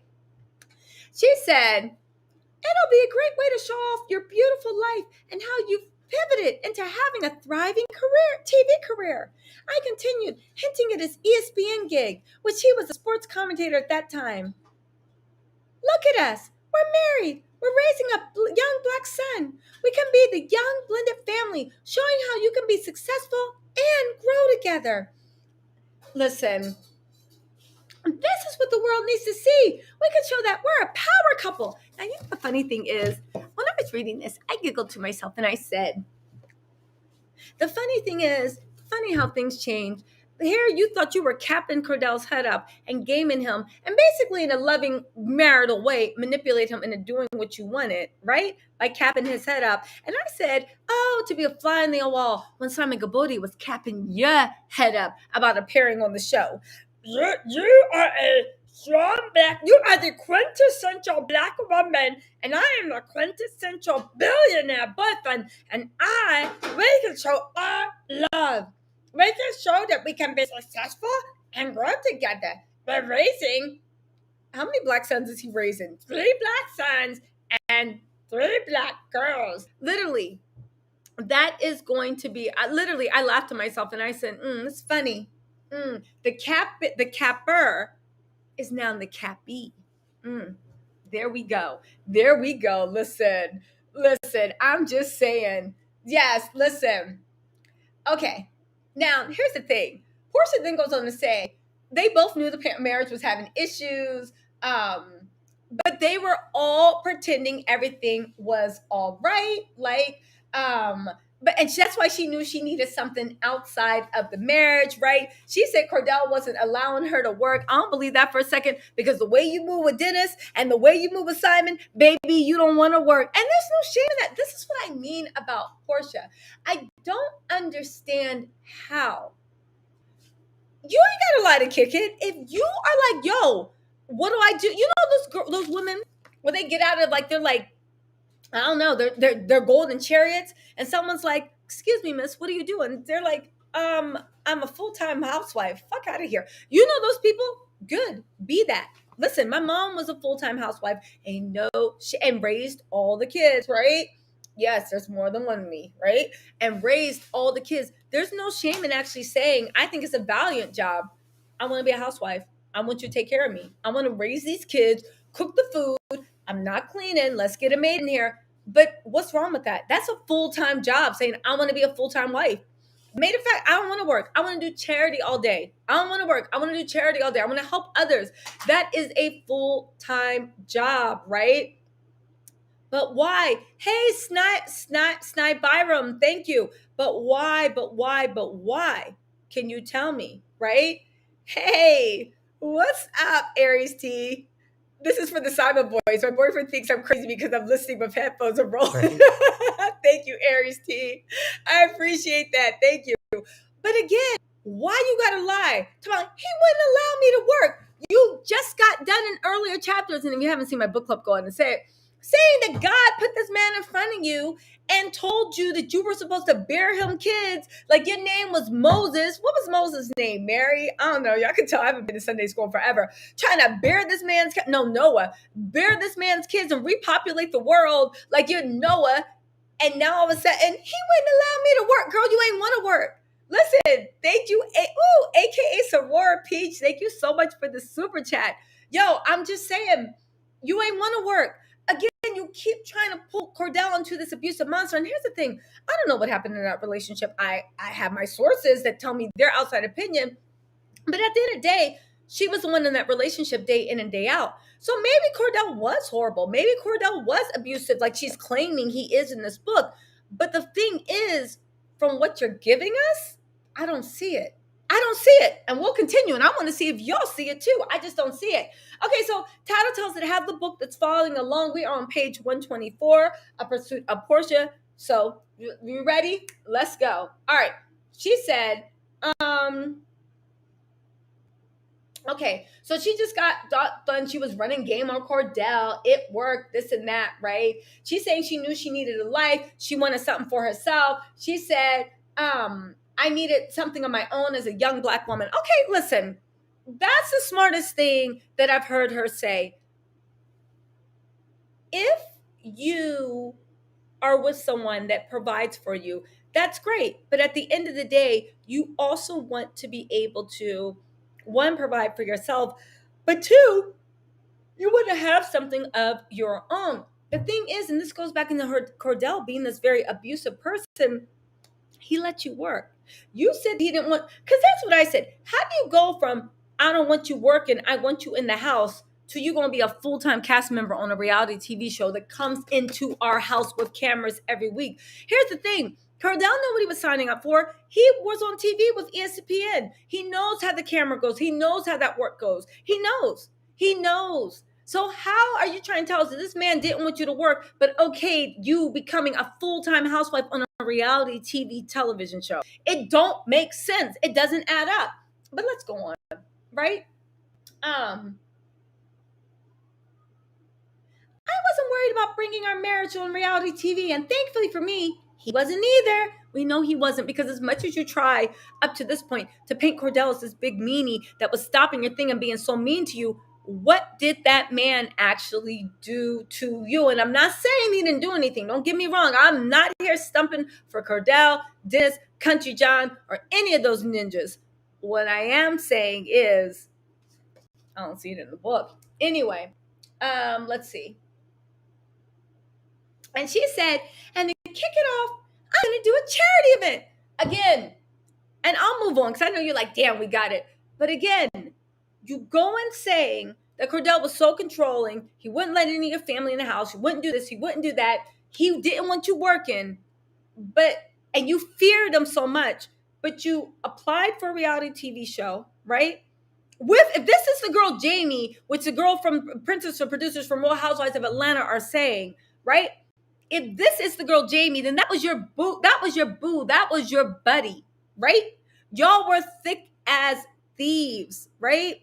So I'm guessing. So you guys hatched this plan together and you accept this without your husband's approval. The one that God put me in service of being your wife. Get out of here. Get out of here. Dismiss. Move along. Oh, brother. Another one. That's what I felt when I was reading this. I was like, oh, brother, give me a break. That's how I was reading this book, like, more bullshit. Okay. Angie said, thank you for the super chat, by the way, Angie. Porsha got wind of Jamie being Fallon's creative, and remember she kept saying in her interviews Fallon wanted to be friends with someone. It was Kenya. Wait, what? Wait. Jamie is Fallon's creative. Is this before Fallon got on Real Housewives of Atlanta or after? What is the Jamie Fallon connection?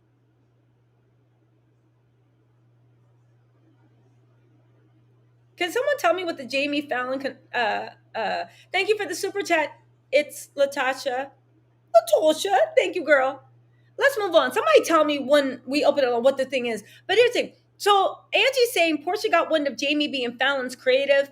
And remember, she kept saying in her interviews, Fallon wanted to be friends with someone. It was Kenya. Fallon wanted to be friends with Kenya? Fan character wearing her. Thank you, Latosha. Oh, look at this. Oh, wait, hold on. So Jamie does Fallon's YouTube. Really? I didn't know that. Did Jamie? I thought Jamie, but y'all was just telling me last thing that Jamie was working with Candy, right? Jamie does styling for Candy, or she works with Candy somehow. No? But how do we know that Jamie does Fallon's YouTube, or is this just some rumor that everybody has out there? I'm not saying y'all wrong, but is this a rumor, or do we know this for a fact? Kenya is Fallon's friend. I could see that. I don't know if Jamie shoots videos for Fallon's YouTube channel. I know that she's like a stylist or something for Candy. She works with Candy. I don't know what her role is with Candy, but one of you guys, was it Lily? You guys were telling me that she works with Candy.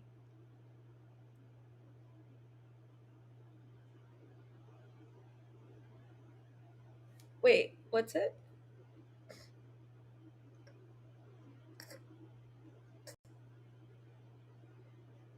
I don't know.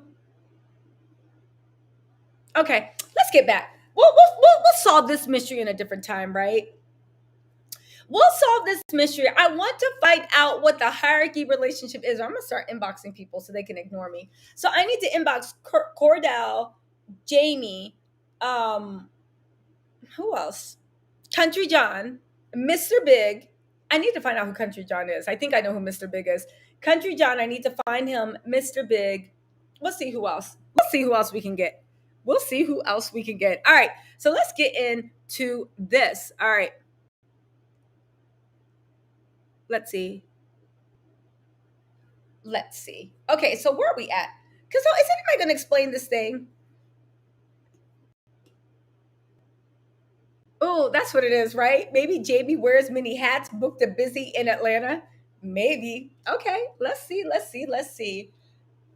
What's that? Listen, y'all keep trying to figure out my sources, and let me tell y'all something. I love it. I saw your little comments. Y'all keep trying to figure out who my sources are, and I love it. Keep looking in the wrong directions, dum dums. Y'all ain't got no goddamn idea. Y'all, listen. Let me stop bragging because every time I start bragging, I tell myself, I will say, I see the comments in the chat. Y'all keep look. I'm like, yes, you guys cracked the case. You're right. Good job, guys. Good job, guys, right? Listen, listen. Good job, guys. Y'all dum dums keep looking in the wrong direction. And I love every second because y'all have no idea who my sources are. Anyway, maybe I'll reveal them one day. Maybe I'll reveal them one day. So here we go. But y'all have no idea. And if y'all think, yeah, anyway, y'all tripping. Anyway, y'all tripping, literally, because can I give you guys a hint? No. There's NBC Universal, boom. There's Bravo, boom. Right? When it comes to some stuff, like the plans that they really did, they were at one point thinking about winding down the Real Housewives of Atlanta. If this season doesn't take off, it's going to be wound down in about 2 years. It might actually move to Peacock. Those are like executive level stuff. The things I know about what's going on for Real Housewives of Atlanta behind the scenes, and I'm not talking about like who threw doggy treats. I'm not talking about like who's sick with COVID. I mean, those are all era. I'm not talking about like, oh, who's in beef. I'm talking about the shit that matters about whether it's even going to be on the fucking TVs next year. I'm talking about the people that actually make decisions are looking at us like, yeah, you out of here. Oh yeah, we'll bring you on. I'm talking about the people that actually make the goddamn decisions. I maybe know. Listen, I find it anyway. Let's move on. Let's move on. Let's move on. I just find it. Listen, I just find it odd that you guys in the when it comes to fan theory, and we're about to get back into it. When it comes to define, and I just advice I like to give people, just like I gave Simon PR advice, I give advice. When you're trying to find someone's sources or to find out who someone's plug is, you guys shouldn't assume that everybody is getting it from people being whispered and from past acquaintances. Yes, word on the street, people do come from people email me shit all the time. That's not it. You guys need to start just thinking a little bit bigger because again, I know that there's a model for the way that people get information. And maybe you guys see one person's model and you think that's what everybody does. But you guys need to realize information goes from the bottom up, from the top down, and sometimes from the sideways, and it splits and goes both ways.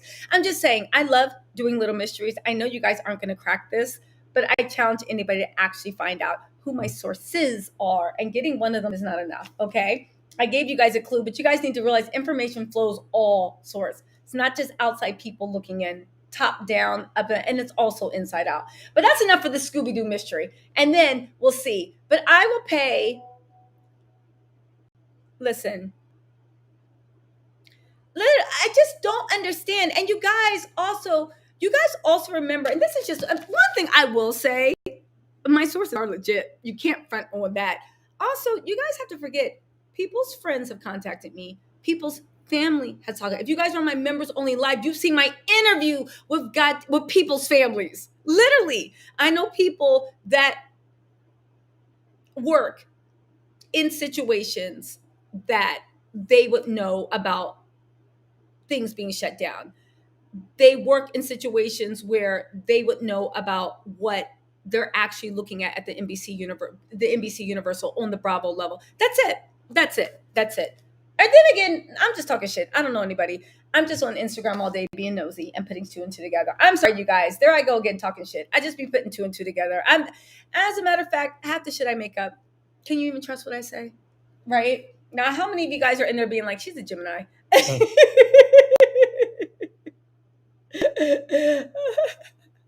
Now listen, that's one thing, Wanda, I will say. All the shit I just said, I ain't spill one drop of my own tea, but I am just saying that I would like you guys to actually bring, because I see like why like serial killers like always end up getting caught. Not to compare myself to it, but it's like you almost want to go to the police and be like, "Are y'all dumb? It's right here. This is it." You know how people are just so off in the stuff they're saying, and they swear they're right, and they have all these like, I mean, same shit I do, right? And it's just like you are so off in what you're saying. But anyway, let's get back into this book. But I didn't spill one drop of my tea. I was very careful in what I said, right? Yeah, you know what? For now on, I'm going to save it for the members only live. That's it. I'm saving it to the members only live because y'all don't deserve me. Y'all don't deserve me. Okay, so listen. Here we go, right? Listen, but also if anybody does know any dirt on the situation, please DM me on Instagram. I would love to do another expose and actually report. This is investigative journalism, so Okay, so here we go, right? She just kept Cordell's head up. She said she's doing a charity event for her horribly controlling husband that wouldn't let her do anything, is now letting her film a charity event at their house with reality TV cameras. Girl, anyway, right? He said, all right, I love that. That sounds cool. He said, warming up to the idea, especially when it came with crafting the picture perfect narrative. When I needed him this time, Cordell was there for me. He didn't say a word when I saw that $60,000 to plan a last minute charity. You just finished telling us that Cordell gave you a $3 million wedding, is paying your mortgage at your other place. He literally took you on an $80,000 shopping spree, and you had him invest money for $191,000 that he completely lost. And now you're saying when I needed him for me this time, girl, okay. I rented a white tent and beautiful furniture to hold a catered dinner, complete with uplighting. Yeah. It had uplighting, place settings, centerpieces, gifts, and it was serenaded by a band. All right, we remember that. That was very, very beautiful, right? Yo, Aries T, welcome to the super chat, mama. Did I actually get you? Welcome to the super chat, Aries T. I appreciate you. B said, can I interview Bolo? B, that's a good damn idea. I like the way. Ooh, would Bolo come on this channel? It would be Skype. Because Bolo got around Porsha and she lost her ever loving mind. So it would be Skype. Definitely. Oh, I should interview Bolo. But Bolo doesn't, he's married, so I doubt he would actually talk. Or would he? I don't know. Okay, so they're at the thing, right? Woo! Listen, so they're at the thing, they're at the event. She's gearing up to let us know why she was perfectly horrible to Kenya Moore, right? Now when I needed him this time, he shelled out. He ain't doing nothing but shelling out money for you, Porsha. Shut up, right? Before I left the house wearing strappy gold dress with my hair swept up, Cordell even gave me a pep talk when I sensed I was a bit nervous. I thought you said he wasn't there. Okay. Did she just tell us that Cordell wasn't there? Now you're walking outside to the rented tents, right? Oh, well, no, hold on. No, I got this wrong. Okay, this wasn't a lie. So I'm so used to Porsha lying. Okay, so she's leaving her house to go there. He asked me, baby, you have everything you need? I want this to be your moment. So I'm not going to be here tonight. If Cordell said that, I'ma hurt him. If he said that, I'ma hurt him. He tried it. I want this to be your moment. So I'm not going to be here tonight. And isn't it funny, folks? That's the same thing.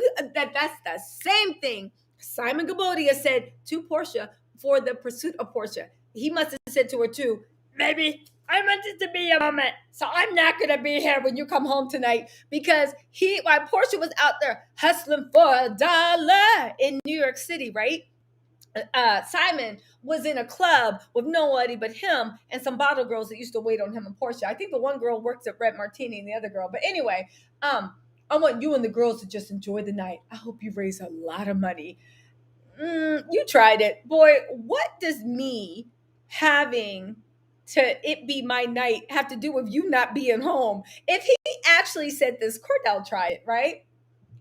After all that we've been through recently with stuff, his support meant the world to me. It felt like we were finally back on the same wavelength, right? Okay. And she said, "Oh, it's that shared vision." They were, you know what? You guys were finally on the same wavelength. He wanted you gone, and you needed to be gone, and he was like, "Perfect." That was the same wavelength. Now let's get into this, right? There were cameras everywhere. It seemed in each corner of the room, and some floating about. Now, Portia, I think up until this time, she had done green screens, and also I believe, if I'm no, I might be wrong about this. I'm assuming this. One, she had to do green screens to even get on the show, and two, you film scenes with other girls, right? This wasn't the first scene you filmed, was it? But you filmed scenes with other girls, so why are you acting like now, like you like, oh wow, right? Like city, what is it? Country Mouse goes to the city. Anyway, the crew had also installed additional. So he said the crew had. Wait, no, this is right. The crew had also installed additional lighting down his driveway and inside the actual tent where the dinner was being held. Didn't she just say that Kenya stormed out of her grandfather's house? And now she's saying that this was actually filmed at Cordell's house? Although I bought and paid for a band for that evening, she said they couldn't play the music because it wouldn't have made it. It would have made it hard for editors to slice the things together later. Okay. He said it didn't feel like she was filming TV. The producers told her just go ahead with night. There's nothing that we need you to do or need you to say. We're here to follow your reality, right? Listen, now I think that again, which is a but she said Cordell gave her a kiss and said, "When you come home, I won't be here because this is your night." Again, I'm a little confused. Was this at your grandfather's house? This must have been like, I get it. What her ghostwriter? I'm assuming she is a ghostwriter. Literally must have confused events because again, it's either her grandfather's house. Well, not grand. It's either Hosea's house, the foundation's house, or it's at her house. In the scene, it said Hosea's house, so we're gonna go with Hosea's house, right? Even though I didn't have to do anything, I still felt really, really nervous because not only was I hosting an event in front of every woman that I cared about, right? But I was also in front, I added the right, but I was also in front of the cameras. I was so careful about every blink, every walk, every hug, every smile. I wanted to be picture perfect. She is still the same like that with Simon. That's one thing I can say about Porsha. She has mastered that Instagram of no matter what you're going through in life, all you got to do is go like this and everybody will think you're so happy. Try it in your Instagram feeds. I don't care how you feel, what you're doing. I don't care if you think you're sad, happy, mad. I don't care if you're bored. When somebody gets a camera, go, and I'm telling you, everybody will think you are the happiest. And people will be like, wow, I really like them. I really like them. Because that's all people care about, seeing that. And if every time you see them, you're, So anyway, okay. So she said that cameras arrived. She was looking good, feeling good, thinking, this is fabulous. I was living in the moment and loving every second of it. The attendees dressed in their cocktail attire were filming and sitting at tables I'd specially designed for the evening. Did Porsha do all this? Did she? Because I find it hard to believe, and I know I'm being petty, but that's what we're doing. I find it hard to believe that Porsha literally planned a whole event by herself. This is event level planning It's just another little dumb detail. Like, why do you gotta lie about if you planned the event by yourself or not, especially in a short amount of time? You like why when you can just give credit to where it's due, whoever helped her plan it. Okay. Okay, so that's what we got. 50 or so people from the production crew showed up at my grandfather's house, turning my ordinary charity event into one that was going to be streamed for millions and millions of viewers. Okay, so she is at the grandfather's house, which is Jose's foundation. It's nobody lives there. She wasn't disrespecting everyone's thing, right? Now, here's the thing. Listen, it changed the event in many ways. The cameras were everywhere. Okay. She said, not only was I not used to being in the center of a camera, my friends and family weren't used to it either. So there we were on our best behavior, trying to suck it in. Ooh, sorry guys, smile and make sure the cameras caught our best angles. Somehow, Cordell knew just what to do to make me look good for the show. He surprised me by popping up at the event and presenting me with a custom cake and gift, a beautiful black Chanel bag, while cameras captured his benevolence. Girl, you really expect me to believe that you didn't plan that for... There's the thing Porsha don't realize. She thinks we're slow. It just so happens that every man you date, while they're trying to put on for the cameras, they pop up and surprise you with a Chanel bag. Mama, you mean to tell us that you expect us to believe that every man you've been with, while they take it on their own accord to pop up without you knowing with a Chanel bag and another gift, and you expect me to believe that you don't plot this with us? You know what the exhibit is, since you don't believe me? You know what the exhibit is? Exhibit A. You said Cordell popped up with a black Chanel bag and a custom made cake, right? Listen, hold on a second. Who said this? Words ago. I'm watching the playback on my phone too. Angie Winston, you got it. Angie said she's lying. She had him buy him a gift and present it on that episode. Kenya caught onto how fake she was after that. That's right, Angie. You right about that. Here we go. No, not that one. Where's Angie's comment? Listen, Kenya caught on to how fake Pete really was on the first interaction. Porsha had her girl buy her a gift and present it at that party. Who does that at a charity? Let me tell y'all something. And that's where Porsha's mind's at. Because let me tell you something. Porsha, I don't care what y'all say. Porsha, if she wasn't so easily distracted, if Porsha knew how to count with her fingers and not her eyes, Porsha would be a pimp. She would. That mentality, not an actual one, but that mentality. Because look what she did with Country John. Went in there and bought a ring on that fool's credit card and came back with a straight face and looked at him and been like, what's wrong? You said you wanted to get married, right? Yeah, but what about the bracelet, right? Also, right? Also, we go into, let's not forget Dennis Mckinley. Remember when he was trying to look good for the cameras? Dennis was presenting her with Chanel bags. And remember Simon's, one of his first scenes, when he was trying to look good for the cameras, he presented her with a Chanel bag. All three people getting Chanel bags. Let me tell you what Porsha's game is. This is just my opinion. Porsha be like, no, you want to look good for the cameras, blah, blah, blah, blah, blah, blah, blah. She literally got into their head, and I'm not saying she like brainwashed them, but she literally planted the seed and idea and pushed that this is what do. And because she wanted a Chanel bag, she's like, you know, it'd be so good if you get a Chanel bag, and then we can do this and that. Because you cannot tell me that every man you date, right, that you bring onto the show that has the money to do it, presents you with a Chanel bag. Listen, I agree with you. And to that point, Angie Winston, I agree with you. Instead of getting a Chanel bag, why don't you just have them donate a check to charity? That would have been better. Or so I would think. But what do I know? Right? He didn't stay long, though, wanting it to be truly my night. Thankfully, Cordell left before the entire charity event dissolved, when the cameras rolling, leaving me to deal with my new castmate alone. Porsha is forever a victim. We saw that scene. What did Kenya do to you? Except sit in the scene and wait quietly while you introduced her so she could give a speech. She was the honoree at the foundation. Do you realize that? Leave you alone, girl. And I love how Porsha wants to let her know that she ain't invite Kenya. Producers told her to invite her. Girl, get out of here, right? She is the perpetual victim. And again, the Chanel bag. I mean, I get it, right? Cornell actually did donate to the charity event, but like, I don't know. Porsha could have donated to charity. I don't know. It's just, I guess, right? She got her Chanel bag and she got her cake. Good for her. That's a pimps up, hose down. All right. So this night was meant to honor her and welcome her to Atlanta. I even had an award created for her. Now, did you have it created or did the producers? Because who was it? Who invited Kenya? Right? Standing in front of the band and the cameras, I made a speech to welcome the guests, sharing how important it was that we as women gather to raise money to pour back into our communities. Yes, pour every dollar outside the black Chanel bag for our communities, right?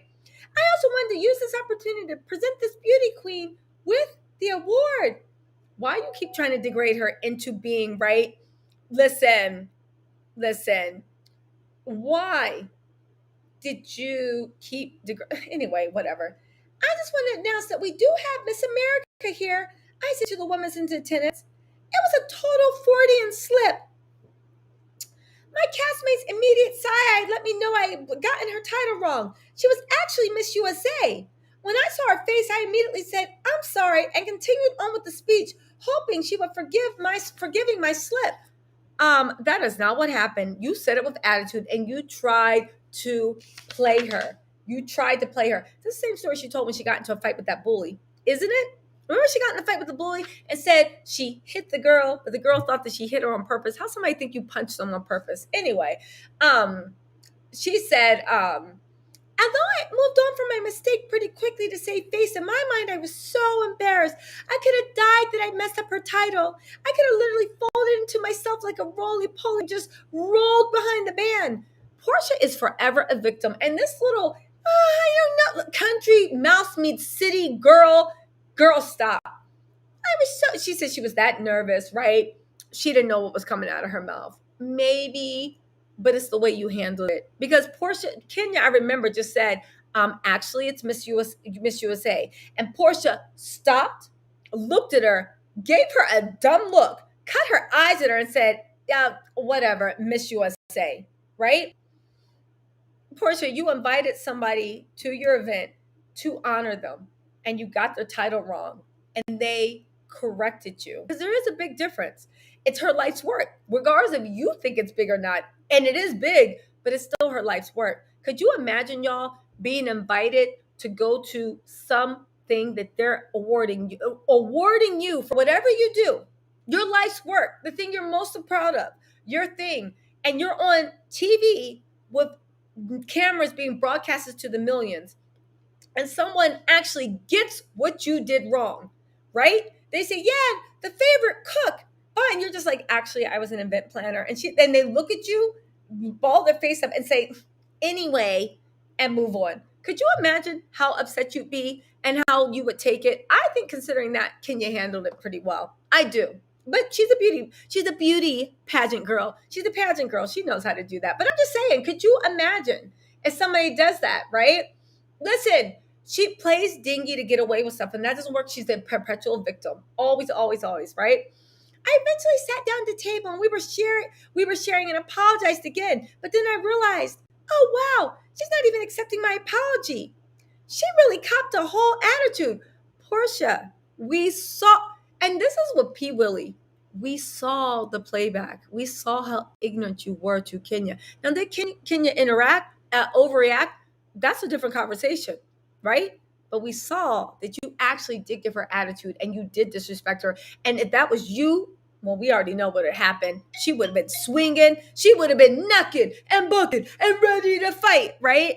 Listen. Ooh, shout out to Lily, the Red Lipstick Hustler. If y'all want to read a real book written by a real author that has a moving story, and it's all true, you guys need to check out Red Lily Hustler. Lily, the Red Lipstick Hustler. Check her out on Instagram or YouTube. She has a YouTube channel, but I'm telling you, and she sells makeup, and she does it. Listen, she's a mogul, and she's being honored every other day somewhere in Atlanta. So shout out to Lily, Red Lipstick. But if you got Red Lipstick Hustler, if you guys are looking for the perfect shade of red, Lily Lip Kit's got you. All right, there you go. Now here we go. Let's see.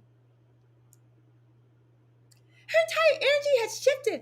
And for the rest of the night, she kept looking at her phone almost as she wanted to leave. Eventually, she did, in fact, leave. So let me get this straight.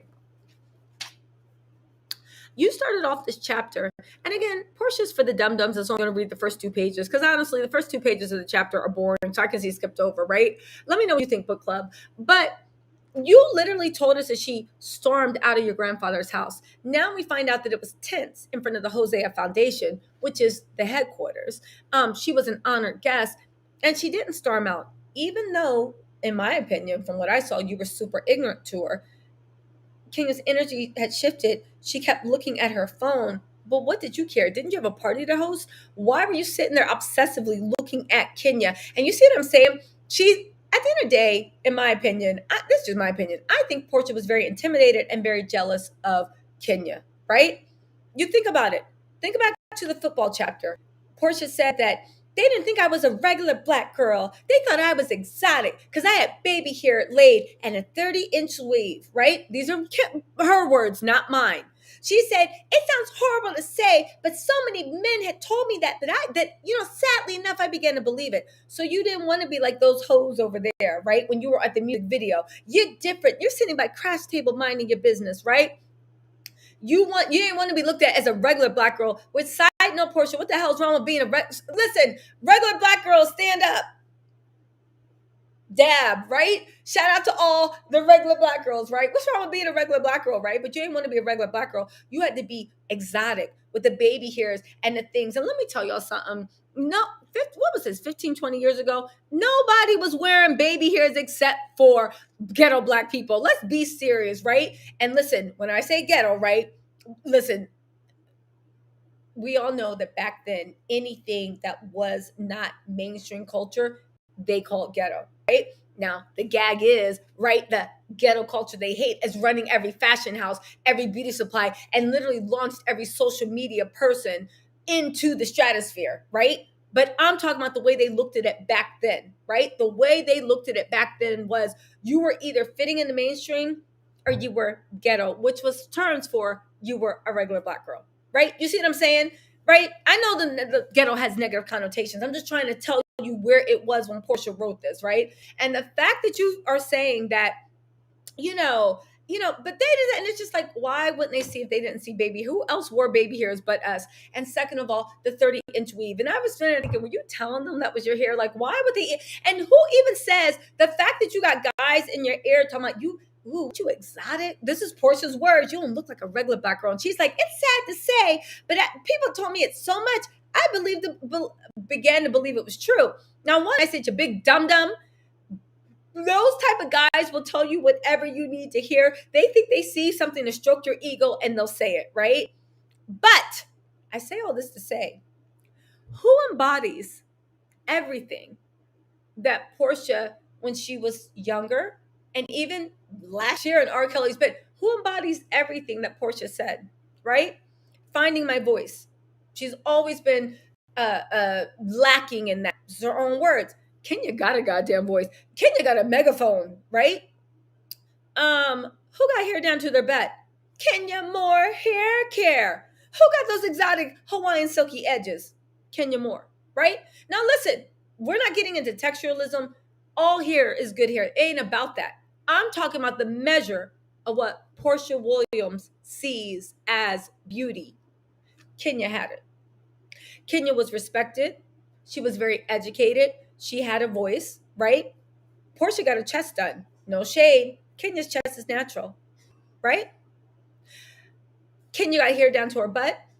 Kenya is gorgeous by any. You can hate Kenya. You cannot front on her face card. Kenya is absolutely stunning. I think that Porsha was jealous of Kenya, and I think she was very insecure of Kenya from the first day she saw. And Kenya could have been like, "Oh my God, I'm so happy to meet you. Oh my God, I'm a big fan." And Porsha still would have gone after Kenya because she didn't like the fact that Kenya exists, and Kenya existing made her feel bad about herself. That's all I'm saying. That's all I'm saying. I honestly think that's what's true. Because if you read this book and you talk about the ways Porsha thought that she was lacking as a woman and in the beauty department, and this is no shade to Porsha. I think Porsha was gorgeous pre-Porsha and then after injectable Porsha, right? Both gorgeous girls, right? Literally. But Porsha didn't feel that way. So, yeah, there we go. All right, let's get into this, right? Listen. Yeah, and Kenya's a role model. She is. Listen. So anyway, let's get back into this, right? So I think that's where the root of their argument. Do you ever see that thing where somebody, you walk in the door and someone can't even stand you before you even did anything? Because, like she said, Kenya didn't do anything except look at her phone a few times. And not even that, if you are hosting an event around your friends and family and all this stuff, why are you being remember how Simon's like, stalker, I'm a stalker, right? And they were trying to make that fake cutesy video about how Portia's always stalking Simon and all this stuff. What? How do you want to stalk Simon and he can't even walk 5 feet before he's huffing and puffing and ready to buck, right? Listen, but all jokes aside, the fact that you were literally paying attention to what this woman was doing when you're saying you got how many guests and families and friends, yeah, that called no, right? So anyway, eventually, and you said that she stormed out, and you said that she just stayed a little while longer and she was polite and then she left. So she didn't even storm out the event, right? I didn't know who else to turn to, so I pulled a member of production aside. I was frantic, trying to look like I had it together. Well, I loved the cameras initially for the platform they could provide for my charity event. Now I wanted to smash all of them in a million pieces. We know you did, Hulk. We know you did. Porsha angry! Roar! We know Porsha wanted to smash. You get Porsha's coffee order wrong, and she probably wanted like destroy the Starbucks. We know. Peach Juice neck of you, Buck Williams. We already know, right? I wanted to smash all of them in a million pieces so they couldn't capture what was happening. Well, I love the cameras, right? So then she said, oh my God, what am I supposed to do? Let's cut the cameras because this isn't going the way it's supposed to go. So this lets me know, I wish I could interview Kenya and actually find out what happened in that scene, because the way Porsha's describing it, it leads me to believe that Porsha must have started cutting up and must have started looking stupid, not stupid, but like looking like Porsha on camera, showing her real personality. And then she snapped out of it before it got any more, right? And she realized she probably made herself look bad. The image she wants to put on, right? What do you mean? Oh, sorry, wrong voice. What do you mean? We're here to film your reality. Go on and tell her what you want her to know. It still didn't register to me that I was supposed to do while cameras were detailing my every move. You watch reality TV for how many seasons? You had Cordell, who was on TV. The producers told you how it went. You still don't understand how it goes. You even had Nikki, aka maybe Jamie, maybe. Let me say allegedly, because I don't know if that's Jamie. Allegedly, but Princess from on the Jasmine Brand interview. I don't know, right? So I do have some evidence to corroborate that, right? She said, so I asked, what do you mean? I want her to come back in and sit down. Well, go tell her that, one crew member advised. But this wasn't supposed to go like this. This was my first time filming the show, and it was turning into a horror show. How did it end up in such a misunderstanding? And why couldn't I calm this woman down? I'm human. I'm used to making mistakes and then saying, my bad, I apologize. That's not what I meant. For some reason, though, she just wouldn't let it go. I was completely thrown off. I was completely confused. The level of self-involvement you have to be that you offend someone, you offer your apology, and instead of being like, oh, it's okay, girl, but she's like, okay, fine, that's fine, but this is sending you into a spiral. Are you that used? To me, it sounds like someone who's used to manipulating people, and they're used to saying the magic words and people forget about the dumb shit they just did. And she said the magic words with this one, and the person was just like, to me, that's what it sounds like. That's what it sounds like. Hey, what's up, ACE? How are you doing? What's going on? You're the last thing. What did Lex say? Lex said, if you look back at the scene, it was heavily edited. Kenya was talking to her friend outside. Then it cut to her talking to Porsha, and actually funny how poorly edited it was. Exactly. This everything in here. Like I said, Porsha's writing her own fan fiction, and only like her super fans or who would believe it. That's the only people that believe it. All right. That's when I realized why I was trying to calm down a guest at a charity event meant to continue my my father's legacy and raise money for the community. She was literally making a scene. First of all, she did not. And if she did, producers. Here's the funny thing about Porsha, which is like dumb. Hold on, I need some air. Here's the funny thing about Porsha that's a big dumb dumb. If Kenya had acted a fool, we would be watching that right now on repeat. Kenya didn't act a fool. She actually kept it together. Even when you called her ashy trying to antagonize her, she was like, bye, girl. Y'all remember that, right? Screaming. Porsha was the one. Portia's a hell of a protector. Also, while I was trying to calm a guest at a charity event, she wasn't the guest. She was being honored for an award. She was giving a speech. She was a guest being honored with an award. The whole charity was built around honoring her. Girl, Portia's lies. Anyway, she said, I didn't realize I didn't realize what I didn't realize was that this particular cast member had already filmed a lot for the show by the time she showed up to my charity event. Not to mention, she was in music videos and had done some acting. She knew what she was doing. Porsha, you was in some music videos. Porsha, and you had filmed a lot before you showed up to your charity event. Okay, Porsha. All right. I, on the other hand, had never been in front of these types of cameras. You literally told us you met one of your first boyfriends on the Some Cut video. Oh, I'd never been in front of these types of cameras, but she had done acting. Okay. Every time a camera pointed in my direction, I felt my heart race, my breath quicken, and my palms sweat. I was low key, well, really high key freaking out. It caused me to say a lot of dumb things, especially while filming my first season. I simply didn't realize, or me. Now she's trying to say that she was having panic attacks, and that's why she said there's only 265 days in a year. That's why she asks about the Underground Railroad, and that's why she literally antagonized Kenya, and Kenya had to say, I'm gone with the wind fabulous, when she called her an old hoe or said she was 40. Girl, shut up. Anyway, okay. After realizing that she was doing what I like to call housewife stuff, it made me freak out even more because it's not why I joined the show. I honestly wanted no part of the drama. I didn't know where she was going to take it, and if I had planned to take down my family legacy right along with her. Now you're trying to say that Kenya Moore, the first time that she filmed with you, was trying to take down your family's legacy? Porsha is trying to make us believe that Kenya Moore, the first time that she filmed with Porsha, was trying to take down her family's legacy. And the real gag is Kenya ain't have to lift a finger. Porsha, you literally stole someone's husband and then wrapped a reality show around it called Porsha's Family Matters. Girl, you destroyed your own legacy.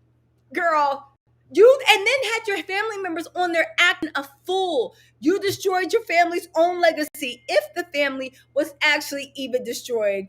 Girl, listen. And now you're trying to say in this book that you didn't know if Kenya was going to take down your family's legacy. Listen, you know what they say, when you dig a ditch for one person, dig one for yourself. Oddly enough, I find it funny, don't you guys? I find it funny that if you guys were listening to my other book reviews, and I hope you were. If you haven't, go check them out. They're really good. While you're cleaning, cooking, ignoring people, and this is a slow news week in gossip. So this is actually really good. But I find it funny, right? I find it funny that it seems like Porsha dedicated more pages in this book to Kenya Moore than she even did to Dennis and having her baby. Y'all find that funny? I find it funny. Okay, so anyway, I find it funny. We see where her heart lies, right? We see the key to her heart, right? Listen, let's see. What fans didn't see because it happened off camera was that a producer came to me and she was huffing and puffing out the door and said, so she's leaving and she wants a plate of food to go. So you mean to tell me that Kenya was huffing and puffing? This don't even sound like Kenya. You mean to tell me that Kenya was huffing and puffing and a producer said that she's leaving and she wants a plate of food to go? That don't even sound like Kenya. More likely, Kenya was getting ready to go, Porsha asked the producer, where's she going? And she's like, oh, she's just making a plate, but she's leaving. This don't even sound like Kenya. To disrespect someone's event, huff and puff and argue, and then get a plate of food on the way out. Porsha's projecting. Because that sounds like something Porsha would do to antagonize someone. It just does. A plate to go? It's one thing to want to leave my charity event because of an offense. An entirely different thing to demand a to-go plate. But see, that's the thing, Porsha, where your lies are showing. To me, it sounds like, right? To me, it sounds like Porsha, that Kenya wasn't huffing and puffing. She just wanted to go plate. And Porsha was so mad that she couldn't get under Kenya's skin, because we've seen it with Dingus, and we see it on the pursuit of Porsha. From what I see, Porsha, when she's mad at someone, she wants to provoke you so you react. So she has an excuse to go off on you, because Porsha has to be the victim. So she sits there and eggs you on to hide her hands. So the minute you react, she can like come back with a sledgehammer and then drop the sledgehammer and be like, oh my God, what did I do? What did I do? That was a reenactment of Porsha falling out after she pulled Kenya's hair, right? So that's what Porsha always wants to do. And I see it on the pursuit of Porsha, the way she antagonizes everyone, trying to get them to react. I think, from what I've seen of Porsha, is probably antagonizing Kenya, trying to get Kenya to react, because Porsha was feeling something toward Kenya and she needed to find a acceptable way to express what she was feeling to Kenya, right? Now she said, standing at the foot of my driveway in my family home, she continued to blow the fact that I had referred to her as Miss America instead of Miss USA way out of proportion, even calling me disrespectful. So I had no choice but to ask her to leave. She was at the foot of your driveway. You walked up to her. What? And did she get... Okay. Wait. And wasn't she holding a plate of to-go food in that scene? I don't... Y'all. Okay, this is fan fiction. Let's get on with the fan fiction. Portia's about to sprout a unicorn... what do you call it? The unicorn horn and some wings and like turn into My Little Pony. Okay, let's go, right? When I got home that night, taking off one gold shoe after the other, I thought I had blown it. I thought I had gone on camera and made a complete fool of myself. I thought I was nervous and a bumbling mess. I thought I'd never hear from the producers again. But the next thing I knew, Cordell and I were being invited to Anguilla to film again, and I couldn't be more excited. I didn't quite realize what I was getting Cordell, his son, and I into when I invited cameras into my family home that I grew up in. She said she didn't realize what she'd be sacrificing when those cameras were going. I believe that, because that's just everybody says about reality TV, right? She said she didn't realize it'd be so tough. It didn't hit me until I watched my first season 5, as it rolled. She said, I didn't realize until I watched my first season 5, as it rolled out episode by episode on Bravo. Now, here's the thing, guys. I do actually believe that, right? I do actually believe that because, right? Because quite simply, I do believe that Porsha, she's the apple from mother's eye. She has a very bold way of looking at reality. And usually people like that can persuade the people around them to see reality they want. Reality TV is different, of course, because I'm trying to tell you what I want to see, but people are literally looking into, like they make their own conclusions about you. Heck, I'm making one now from a book, right? But this is an autobiography, so I guess it's a good source, right? Let's see. I saw myself in a whole new way, an entirely different world. When I watched myself on TV, I saw my reactions to other women. I saw the dumb stuff I said. Okay, I believe that. I saw how my marriage looked on TV. Okay, I saw how I looked on TV, which is nothing like the confident, compassionate, funny woman I knew. And I said to myself, I've just made a huge mistake. We look terrible. I really don't know if I can go through with this. But you just told us 2 pages ago that you were not confident. Watching this different version of myself, you just said that this is the Porsha growing years. You're still this little puddle of pudding, right? Of creamy sweet, like chocolate pudding, just a puddle, just eaten up by the world because you're so delicious, but so compassionate and loving. Girl, shut up. Watching this different version of myself on TV, I felt like I was swimming into the great big blue ocean, but unable to catch my breath with no life jacket or shore in sight. The ghostwriter had a field with that sentence. Let's reread this. Watching this different version of myself on TV, I felt like I was swimming into a great big blue ocean, but unable to catch my breath with no life jacket or shore in sight. Yo, the ghostwriter was in their MFM bag when they wrote that. You know, the ghostwriter probably sent it and was like, "Hello, Porsha, have you gotten to page 130?" You know, Porsha ain't read anything. She was busy drinking Henny, busting it down to loading with Simon, right? And she's like, "Oh yeah, I loved it." You know, she thought she was in the bag when he wrote that with no life jacket or shore in sight. Somebody Google this phrase because I don't know why I feel like it's plagiarized.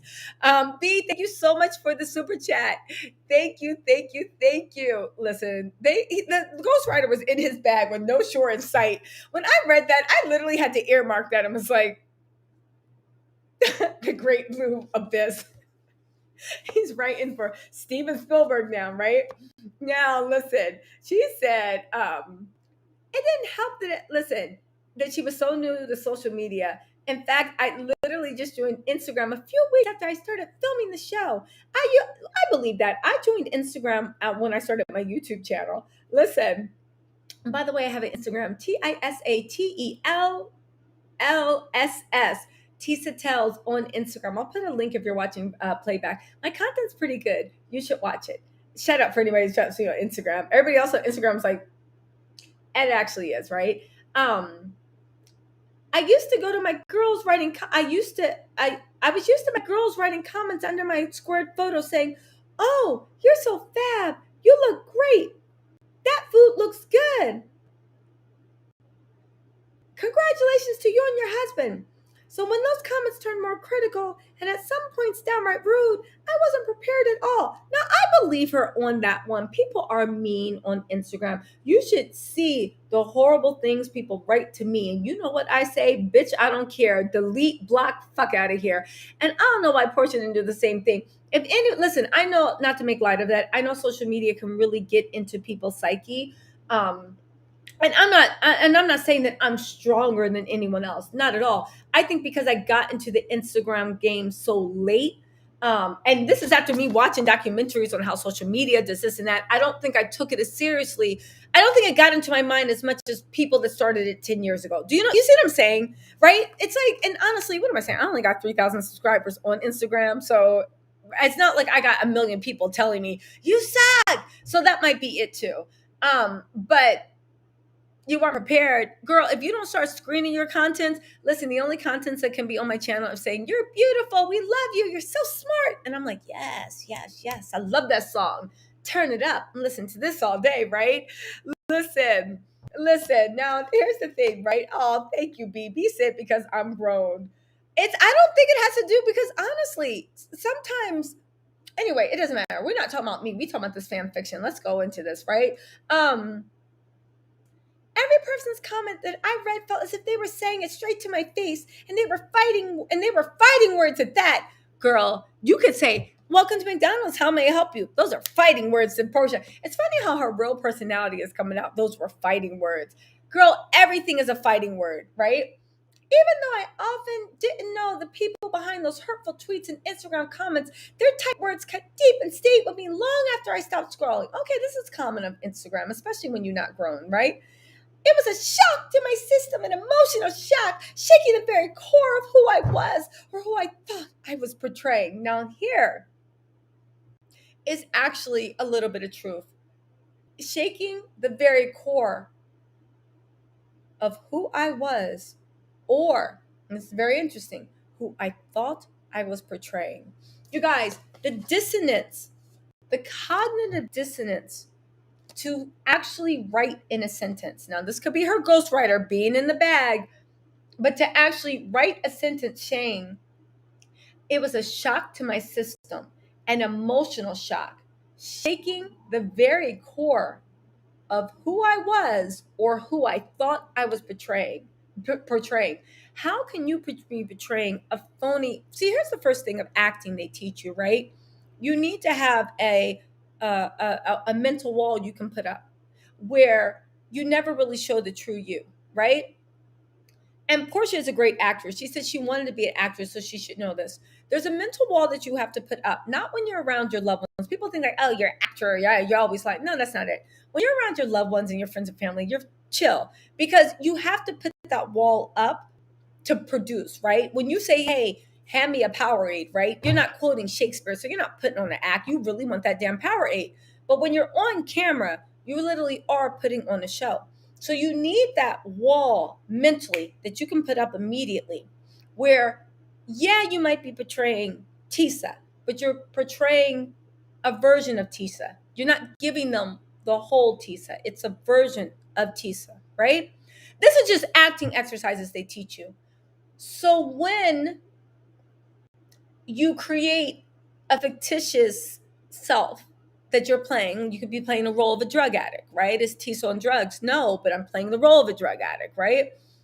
You put that wall up so that when people are critical of you or when people give you dumb looks or you feel stupid, you let it roll off your back because you're showing a version of yourself, but not your real self, right? Now listen, this method of acting is very, very hard to do, right? I I can't even say I'm not that good at that method. My dream role would be playing myself, but a more amped up version of myself. Y'all just like, Lord, what's a more amped up version of this? But like a thing of like myself, right? You know, like how people are like, you realize you're playing yourself, just like yourself in a different version of yourself, right?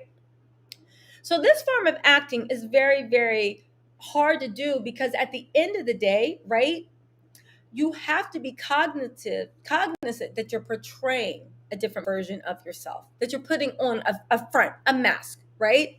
The fact that Porsha does that so well, right? The fact that Porsha does that so well that it shakes her to her core that who she thought she was portraying is not landing right says something. It really does. And I don't want to get into armchair analysis, psychological, but you know I will because I love being messy. But it's like narcissists, right? Narcissists have a lot of trouble feeling emotions and they portray versions of themselves, right? They portray versions of themselves, right? It's a thin line between being a narcissist and what Portia's saying. And some people label actors and actresses narcissists, but the thing that people don't realize on that is when the camera stops, because it takes a lot of effort, it takes a lot of time to portray a fake self. It really does, and it's way more difficult than anyone thinks. That's why we say people suck as actors and actresses because their attempt to portray a fake self is failing horribly. Right? It's hard to do. Don't think that people can be like, oh, so when you see like people being acting like, oh, you're being fake, it's super, super difficult to do. And it's difficult to maintain. Super difficult to maintain. So anyway, I just thought that was like very, very interesting that Porsha said that, right? I thought it was very, very interesting. And the fact that it would shake you. Why would it shake you that the fake image you're trying to portray is not being taken in? I don't know who you were or the image you were trying, or rather the image you were trying to portray. Interesting. Okay, let's go. Let's go. I need some lip gloss. Sorry, guys. We're almost to the end of this chapter. It's getting good, okay? Yeah, y'all sitting here. How many likes I got? I'm about to go on a boycott till I got likes. Oh, yay! Thank you, guys. I got a lot of likes. Thank you, guys, for the likes. I thought you guys were going to disappoint me again. Simon Gabadia, but y'all came through. Y'all came through. Thank you for Dennis Mckinley. Yes, y'all hit me with the Dennis Mckinley. I got you. Thank y'all. Ooh, look at that. We have two things.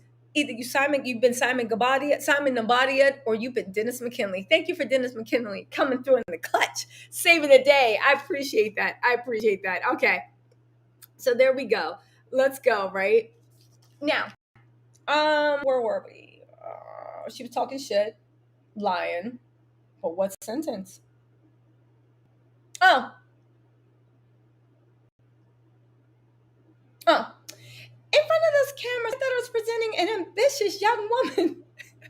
The dissonance, she says. I thought I was ambitious young woman who lived in Atlanta and had an aspiring family that had done a lot for the community. I thought viewers would see a Black woman with a loving and caring husband. The picture that I was painting was beautiful to me. A picture again. So why are you talking about Kenya was new? You're new to this and that. Kenya's not new to this. She's true to this. And you literally said that you thought, you thought, right? But it wasn't until I read those social media comments and I realized people were watching someone completely different. Nah, this is before producers started playing interference. People were watching you. People were watching you. But thanks to the help of Choke No Joke and other producers that literally make YouTube videos talking about F and the S out of her and would you rather a Porsche or Ferrari and saying he blessed to work with the finest women before he does an appreciation post. Clearly you found someone to help you. Okay, so the cameras couldn't hide my insecurities. They still can't. They couldn't hide my anxiety. Okay, they still can't. They couldn't hide how nervous I was to be in front of those little black lenses. Listen, I'll give her this, right? That must have been very traumatic. Growing up when I used to stare at my mother's camcorder, creating my own TV show through similar looking lenses, I didn't feel like this. The people I imagined watching me at that age thought I was smart, beautiful, and talented. What was even better was that my imaginary audiences understood me and my sense of humor and my heart. Girl, Porsha was a fan favorite from the beginning. What you talking about? Listen, I haven't appreciated Porsha's sense of humor and heart. I saw it was all game and amusing, but I thought it was amusing, right? These viewers who I was just getting to know didn't see that yet. Listen, she said, listen. Wait, hold on. Let's take some Look at Bridget Hamden said, I just watched that scene. Thank you, girl. Because you know, Bravo didn't have the copyright thing. I would watch it too. Her recount is a lie. She started the argument. And this is why I stay. Listen, they asked me what I do and who I do it for. Listen, that's what I do and who I do it for. It's the you see how we literally been in this bitch for 2 hours? I'm sorry, I'm trying to stop cursing. Do you see how we've been in this piece for 2 hours and 11 minutes? And Bridget came through with the fact saying, I just watched that scene. Her recount is a lie. Porsha started the argument, and we all knew that. Porsha just be lying. Again, I don't know if it's dissonance or honestly if she is a narc or has narc tendencies. I really honestly don't know what it is. But the fact that she will sit there and lie and cry and victim and tell you the sky's yellow, and you walk outside and it's blue. She spits in your face and tells you it's raining, and she gets mad, violently angry when people don't believe her, and she tries to destroy them. I can't wait till next Sunday to see how she's going to try to destroy Dennis Mckinley, because I don't know. My sources are telling me that Dennis is talking about you only got Pilar around when the cameras are rolling. She wasn't even with you. You know, after you got done playing mommy in Mexico, Pilar got shipped right back out to your mommy. And Porsha took offense at that, talking about no, Pilar was here the whole time. I just choose not to have her around. Anyway, listen. So anyway, then she said, it got worse because there didn't want cameras around.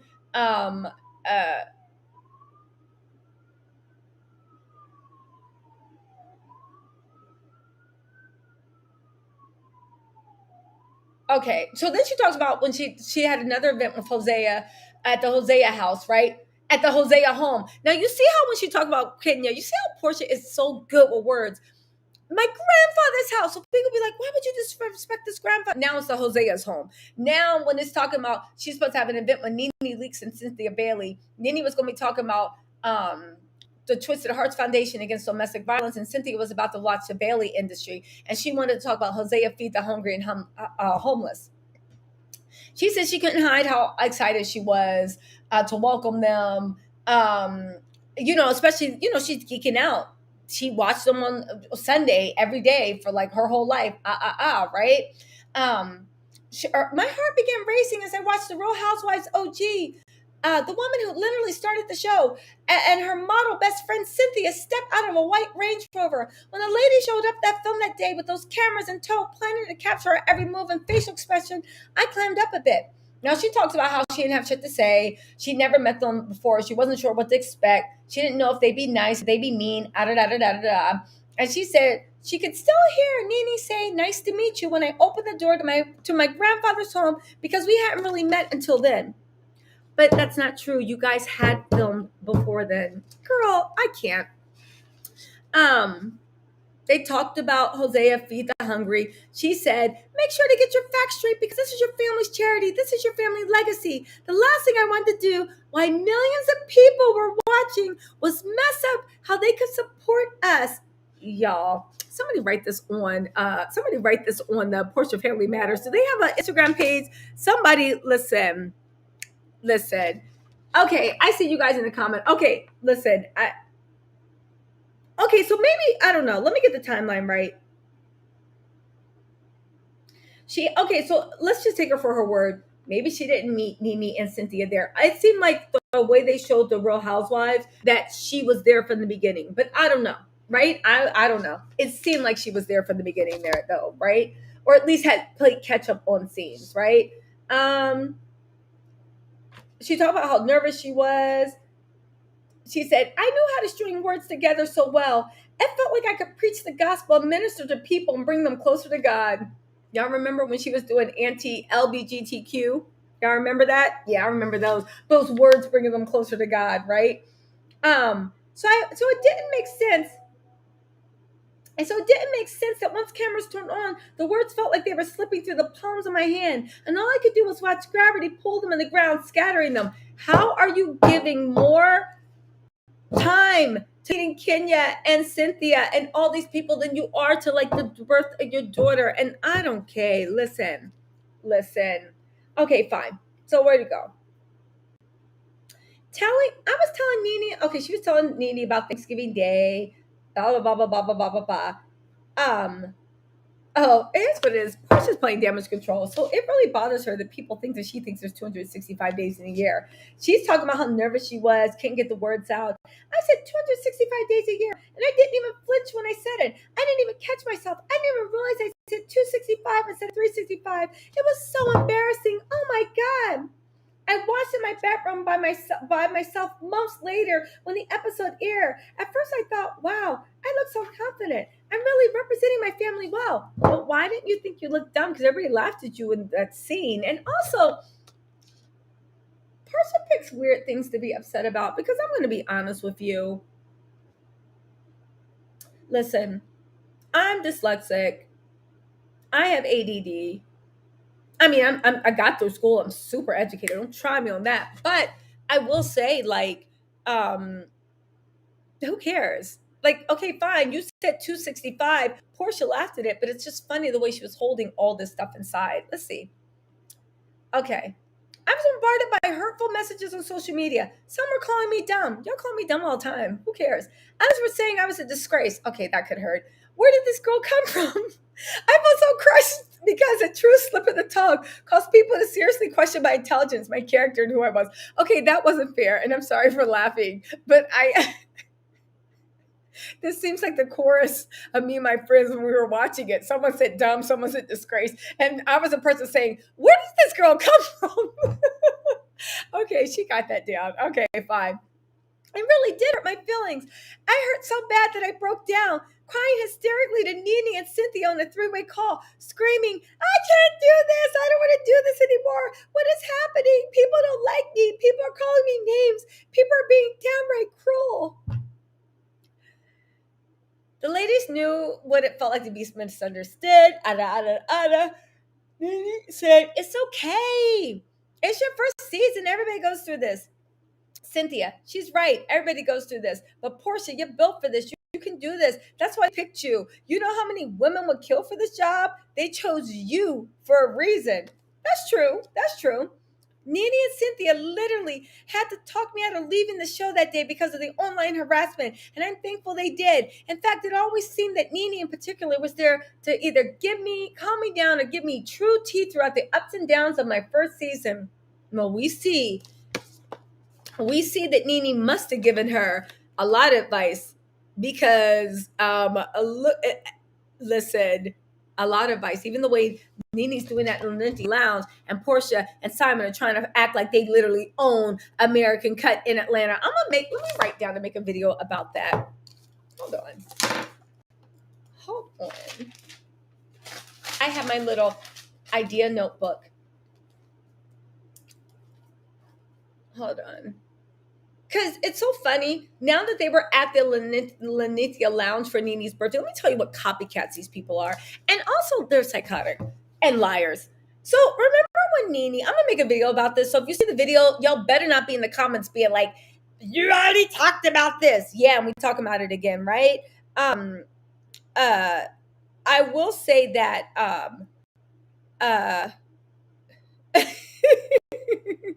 sorry guys, I just got text messages.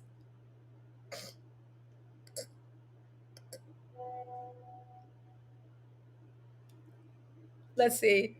What is this? Is there a stream going on?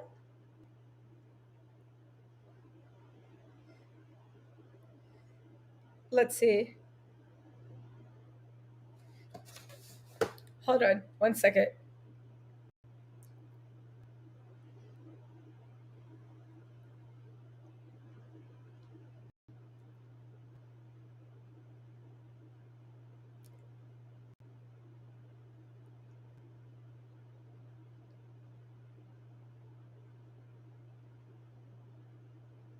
Okay, sorry guys. So anyway,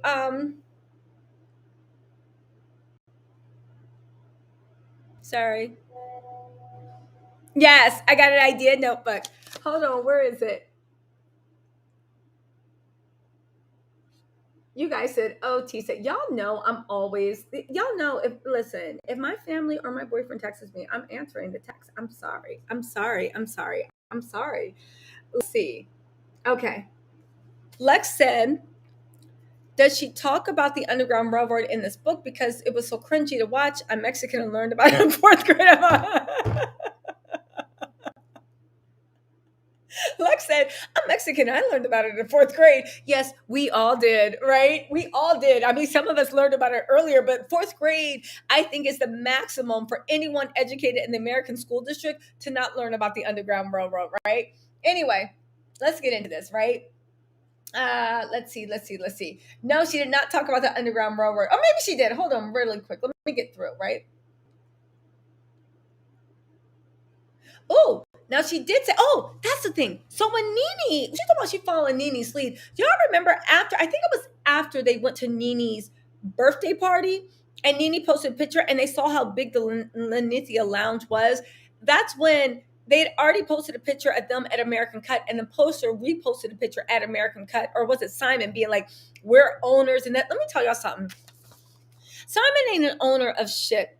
Simon might have invested in American Cut, and if he did, he is a minority, my opinion, right? Simon wants to put up receipts. He is a minority investor. The owner of American Cup is the LDV Group. The LDV Group is based out of New York. They have restaurants in Rome, definitely all up and down New York, Miami, and they just opened American Cut in Buckhead.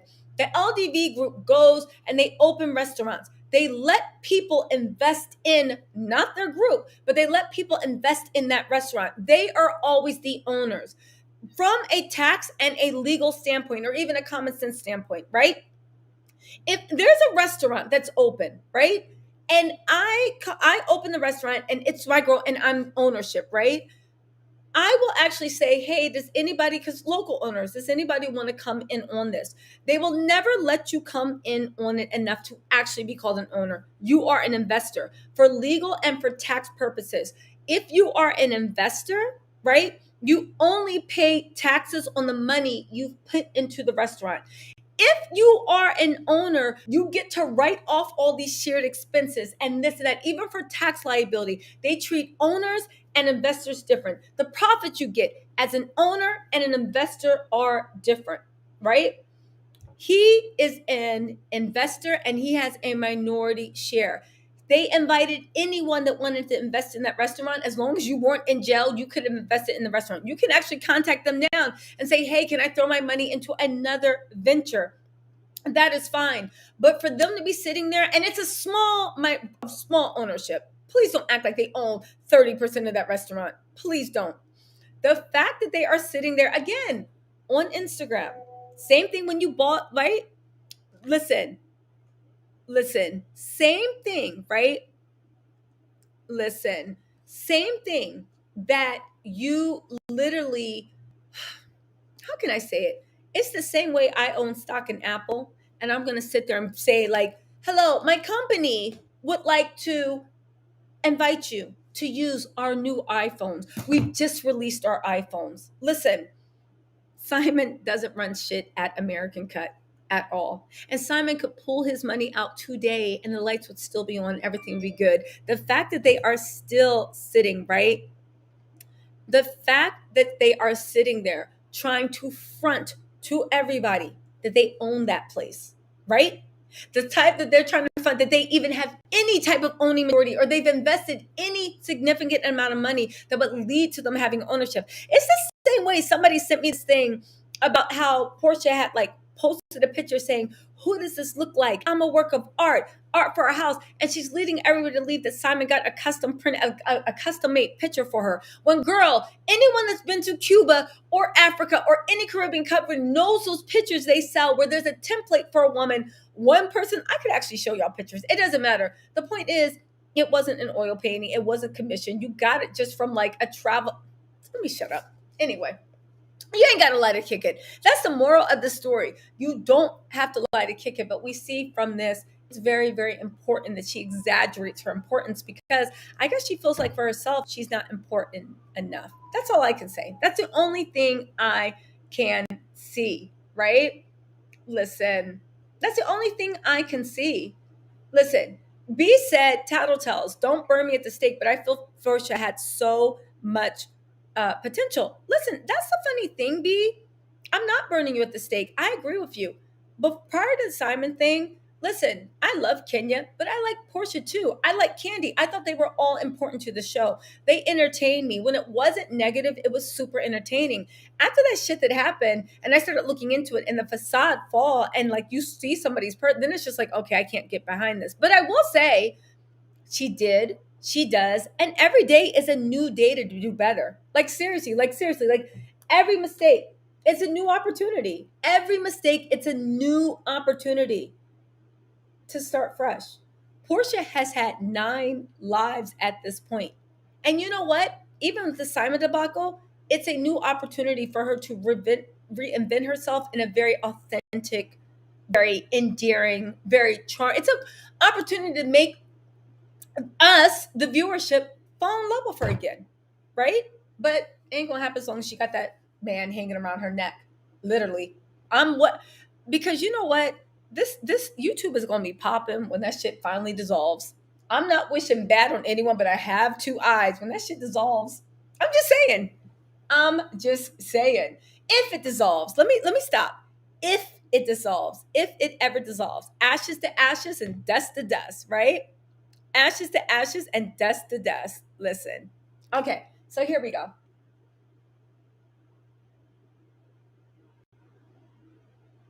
Oh, so Nene said to her, you know you and Cordell gonna break up, right?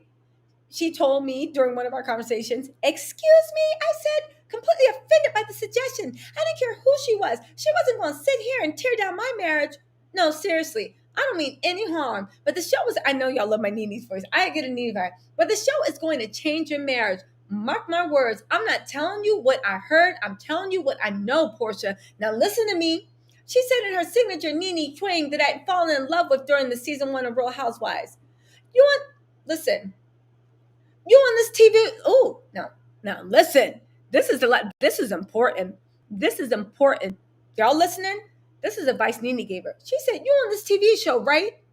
And Nene said, "Their PUS. I'm not gonna say it. Their wuha game go up. You know how these women be." Yo, Simon is probably swimming in DMs of a bunch of dumb 19-year-olds that think that man got money, or maybe they don't care. They just want head to toe Fendi too, right? Um, and in the meantime, while he's at work and while he's at the grocery store and while he's with his boys, people are calling him Porsha's husband. It doesn't matter what job he has now because he's no longer on that field. He's losing fame, and now you're the star. He ain't gonna like it, and he ain't gonna like you having all this time dedicated to something outside of the house. Woo! Now that was a word. That was a word. That was a word. Woo! You guys, I hit 800 likes. Thank you, Tattle Tells. Y'all ain't never do me wrong. Y'all ain't never, ever, ever do me wrong. Woo! Y'all did this Mckinley. Y'all came through in a clutch. Y'all saved the day. High five. Y'all got, you got that? High five. All right, now, I don't want to believe it, but every single warning we uttered that day came to fruition. Okay. She said, I thought the cameras would be a good distraction from very real problems we were facing in our marriage, but they weren't distracting at all. If anything, they magnified the facade we had built brick by unsteady brick. Yo, her ghostwriter was in the bag. Next, should we go into the, you know what? It's only 2 more pages. Let's get into this. And then we'll pause for the day because now we getting into the Cordell years, right? She said, I had oddly gotten used to Cordell's controlling behavior, but then he stopped coming home. Because of his job, he'd only be in our home for 3 days out of a week anyway. But when he began not even coming home for those 3 days and not answering his phone late at night when I called, I knew something was up. Go ahead, Inspector Gadget.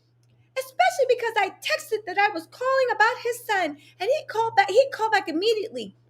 But he refused to answer my calls any other time. You think she's going through this with Simon right now? Because you know they say the way you get them is the way you keep them. He might be back at Brandy's house. Because weren't you working so goddamn hard to take Brandy's place? If you guys don't know from the earlier book club, Brandy is Cordell's not even first wife, his fiance and mother to his son that Porsha was seeing and sleeping with for a good portion of the relationship. She literally was a side chick that ended up getting married to him, right? However, right? Now she's in Brandy's place. Now she's in Brandy's house. Where Cordell, it was a mental game. Well, we all know if it's a mental game. Who you think winning against Porsha versus who? All right. He seemed to want to control every single thing about my life. How much money I had. Leave it to you. You ain't have any. Where I lived. What I wore. Who came into our home. But when it came to reaching him, accessing him, and letting me into his life, I could never reach him. Okay, that seems very unfair. Even though I was his wife, I can't get through to him. It was infuriatingly frustrating. Every unanswered call slowly killed my spirit, my confidence, my common sense. It was like he wanted me to second guess myself and become solely dependent on his whim. Okay, so you know what? Porsha be full of it, but this does sound like a controlling relationship and what happens. But it's one that Porsha fought for. It's one that Porsha wanted, you know? It's like even if things go south with her and Simon, that's probably why in my mind she's holding on to Simon so much. She don't want to admit it because if she does, you're not going to have anybody's sympathy because everybody's going to look at her and be like, didn't you fight for this? Ain't this what you wanted? Why are you crying now? This is what you wanted. Remember, you fought for this. You stole this. Remember? But anyway, also, I get it that Cordell was controlling how much money, where you live, what you wore, and who came into your home. But all that said, but you talked him into being a reality show. You talked him into him letting you film a reality show. This controlling man, like, girl, again, it don't add up. It don't add up, right? I was willing to fight for my marriage, for our marriage. I knew men cheated. Hell, my daddy cheated. I could forgive that. But what I wasn't willing to do, what I wasn't willing to do was actually fight. Wow.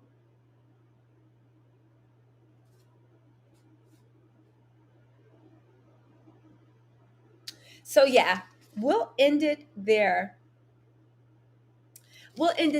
Chapter 8 opens up with, I'd gotten used to waking up alone. It had nothing to do with Cordell always traveling for his on-air gig, or traveling to weekend golf trips, or traveling to God knows where with his boys. I never caught him red-handed stepping out on our marriage, aside from seeing texts on his phone, asking his baby mama to send me a picture of that kitty cat. Let's read this again. Why? Can I read this in my regular voice so y'all can understand? Why I never called him red-handed stepping out on our marriage, aside from seeing text messages on his phone asking his baby mama to send me a picture of that kitty cat only 4 months after walking down the aisle. A woman always knows something is up. She then continued the next sentence to say, "Thank God for a woman's intuition." That blessed knowledge in your gut that tells you something ain't right. The feeling as the hairs on the back of your neck rise when you can't help but notice that something doesn't quite add up. Or perhaps my ancestors warning me from yesteryears of their own heartbreaks. But I could always tell when he was lying, or sometimes for my pride, I wish he'd be better at it.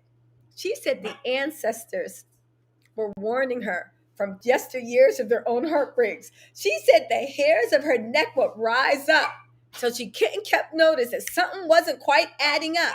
Thank God for her. Stop it, Mushu. Thank God for her.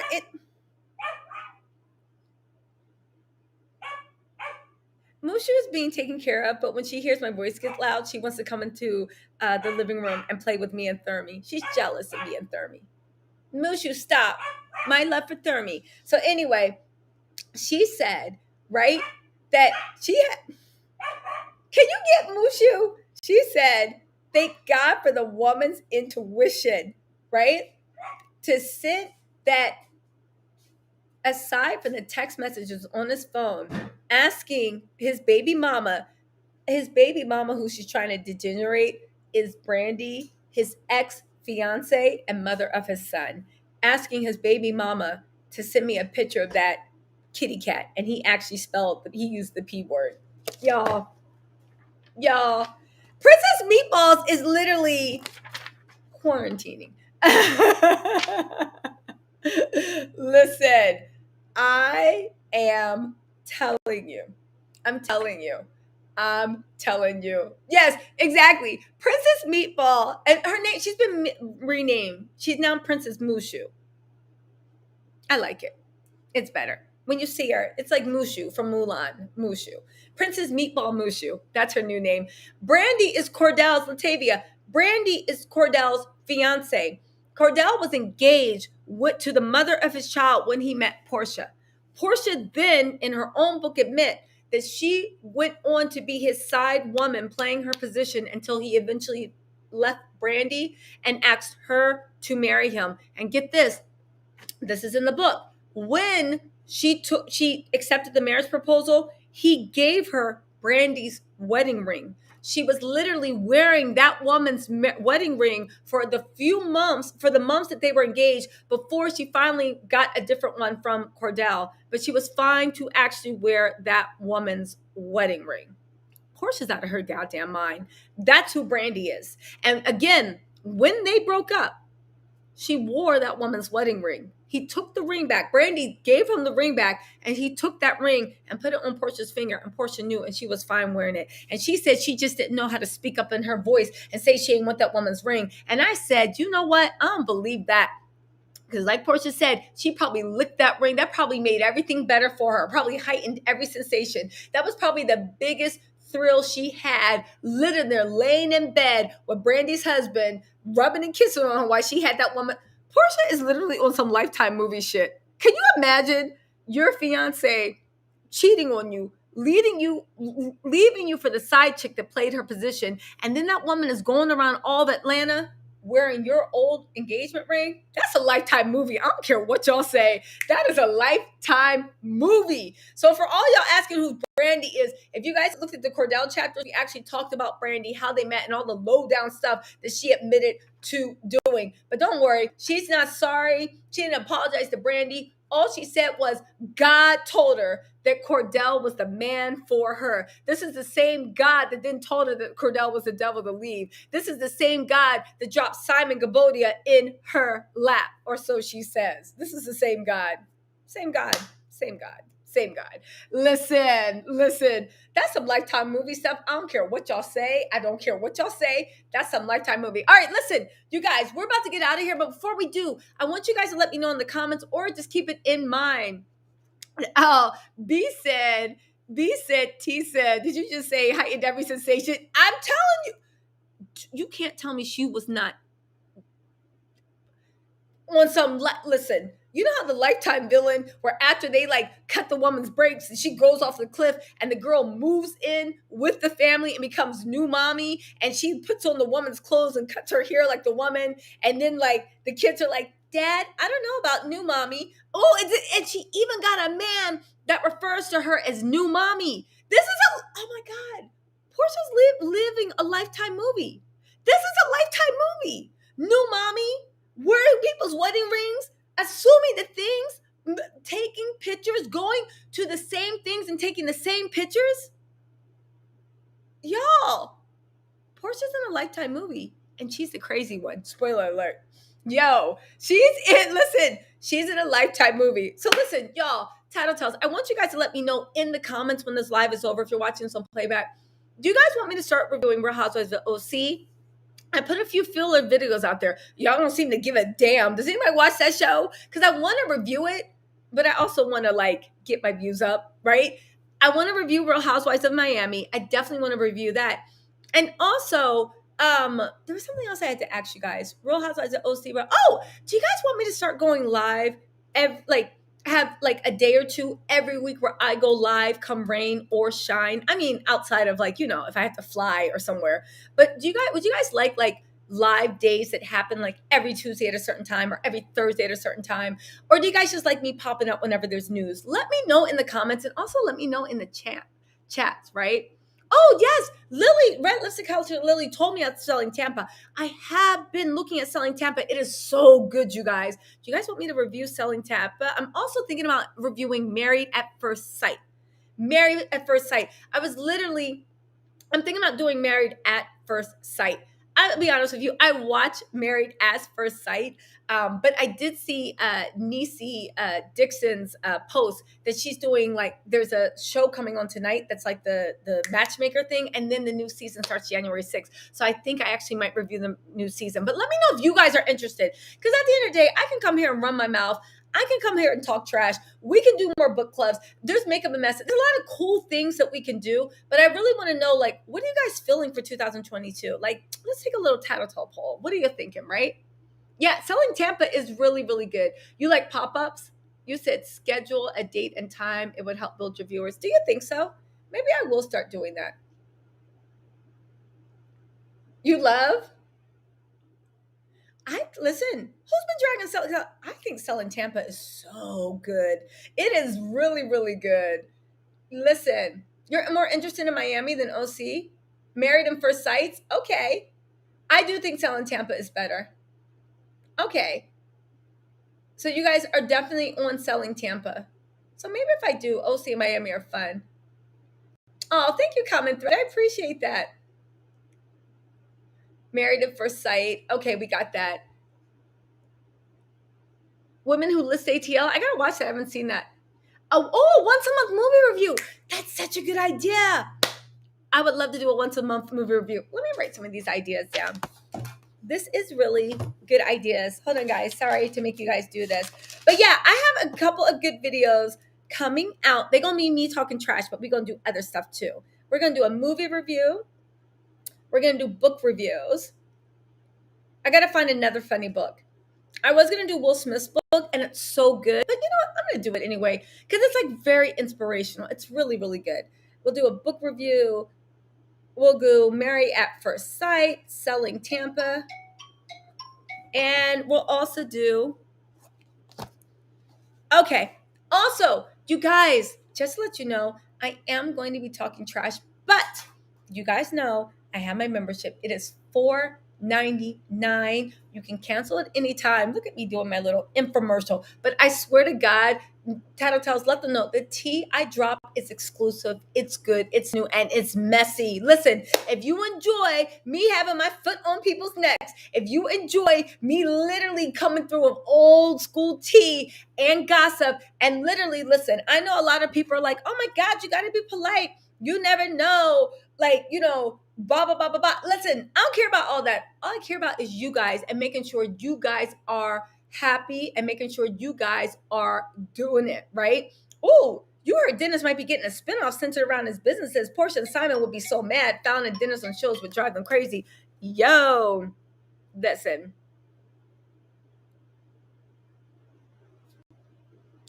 In any case, listen, you guys, uh, the we are selling Tampa mass.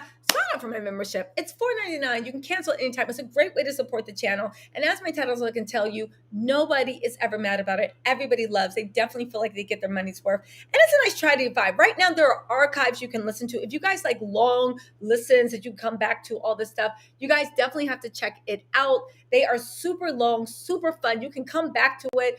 I might even start putting timestamps in so you guys can start zooming around the members live depending on when we change, right? But there's where we go, right? Wait, there's going to be a new spinoff from Love in Lockup. Yes, and Love After Lockup. Thank you. Those are also good things we can do. Yes. Oh, Gloria, I love it. I love it. Thank you guys for all women who listen to Atlanta. Yes, common thread. Yes, tell them. Woo! Also, Gloria Agatha, you have been a member for 4 months. And, right, you say, Tisa, I've been waiting on Will Smith's book review. Please do. It's an inspirational book. It literally talks about someone that you've climbed the mountain that you never thought that you would climb and what's next. And he goes on this journey of like literally saying the biggest mountain he has to climb down is going into himself and finding out who he is, why he's the way he is, and confronting the things that at one point made him great, but now he feels no longer serves him. It's a really powerful, powerful book. Okay, we're going to do a book review on that. We're going to do a book review. I think you guys are like it. All right, you guys, listen. Oh, hold on.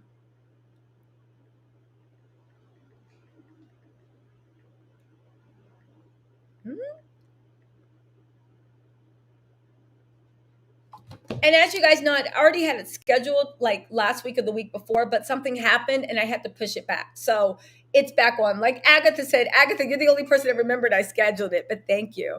Thank you. I'll just change the date. Okay. So listen, we just need 2 more members to get to 5, and then we are good. Does anybody want to make my day before we go? I'm just wondering, does anybody want to make my day before we go? No? Okay. A big. Also, are things popping off on Facebook? I feel like I need to be on Facebook. Do I need to be on Facebook? Let's see. 3 months? Yes. 3 months. And the lives are always fire. Y'all, I be spilling tea. I know I'm like the youngin' on this block. Well, not youngin', but I know I'm the newest person on the gossip block. But yo, be doing it, right? Listen, Simon thinks Dennis getting a spinoff show is more money for PJ. Simon didn't say he thought Dennis was getting a spinoff show. Simon said Dennis is good for entertainment value. Simon was low-key trying to shade Dennis and calling him a clown. That's what he was doing. But Simon ended up looking stupid because the thing is, when everybody thinks you're the clown, you can't call people clowns, you know? Okay, so what else? All right. Anyway, good night, you guys. I will talk to you guys later. Let me know in the comments what you want, and I'll see you later. All right. Thanks, Tattles. Oh, yeah. Also, we have 2 more chapters. We'll get to chapter 8 next time. Maybe I'll do it later this week. What am I saying? I'll probably do it next week. All right, guys. Talk to you later.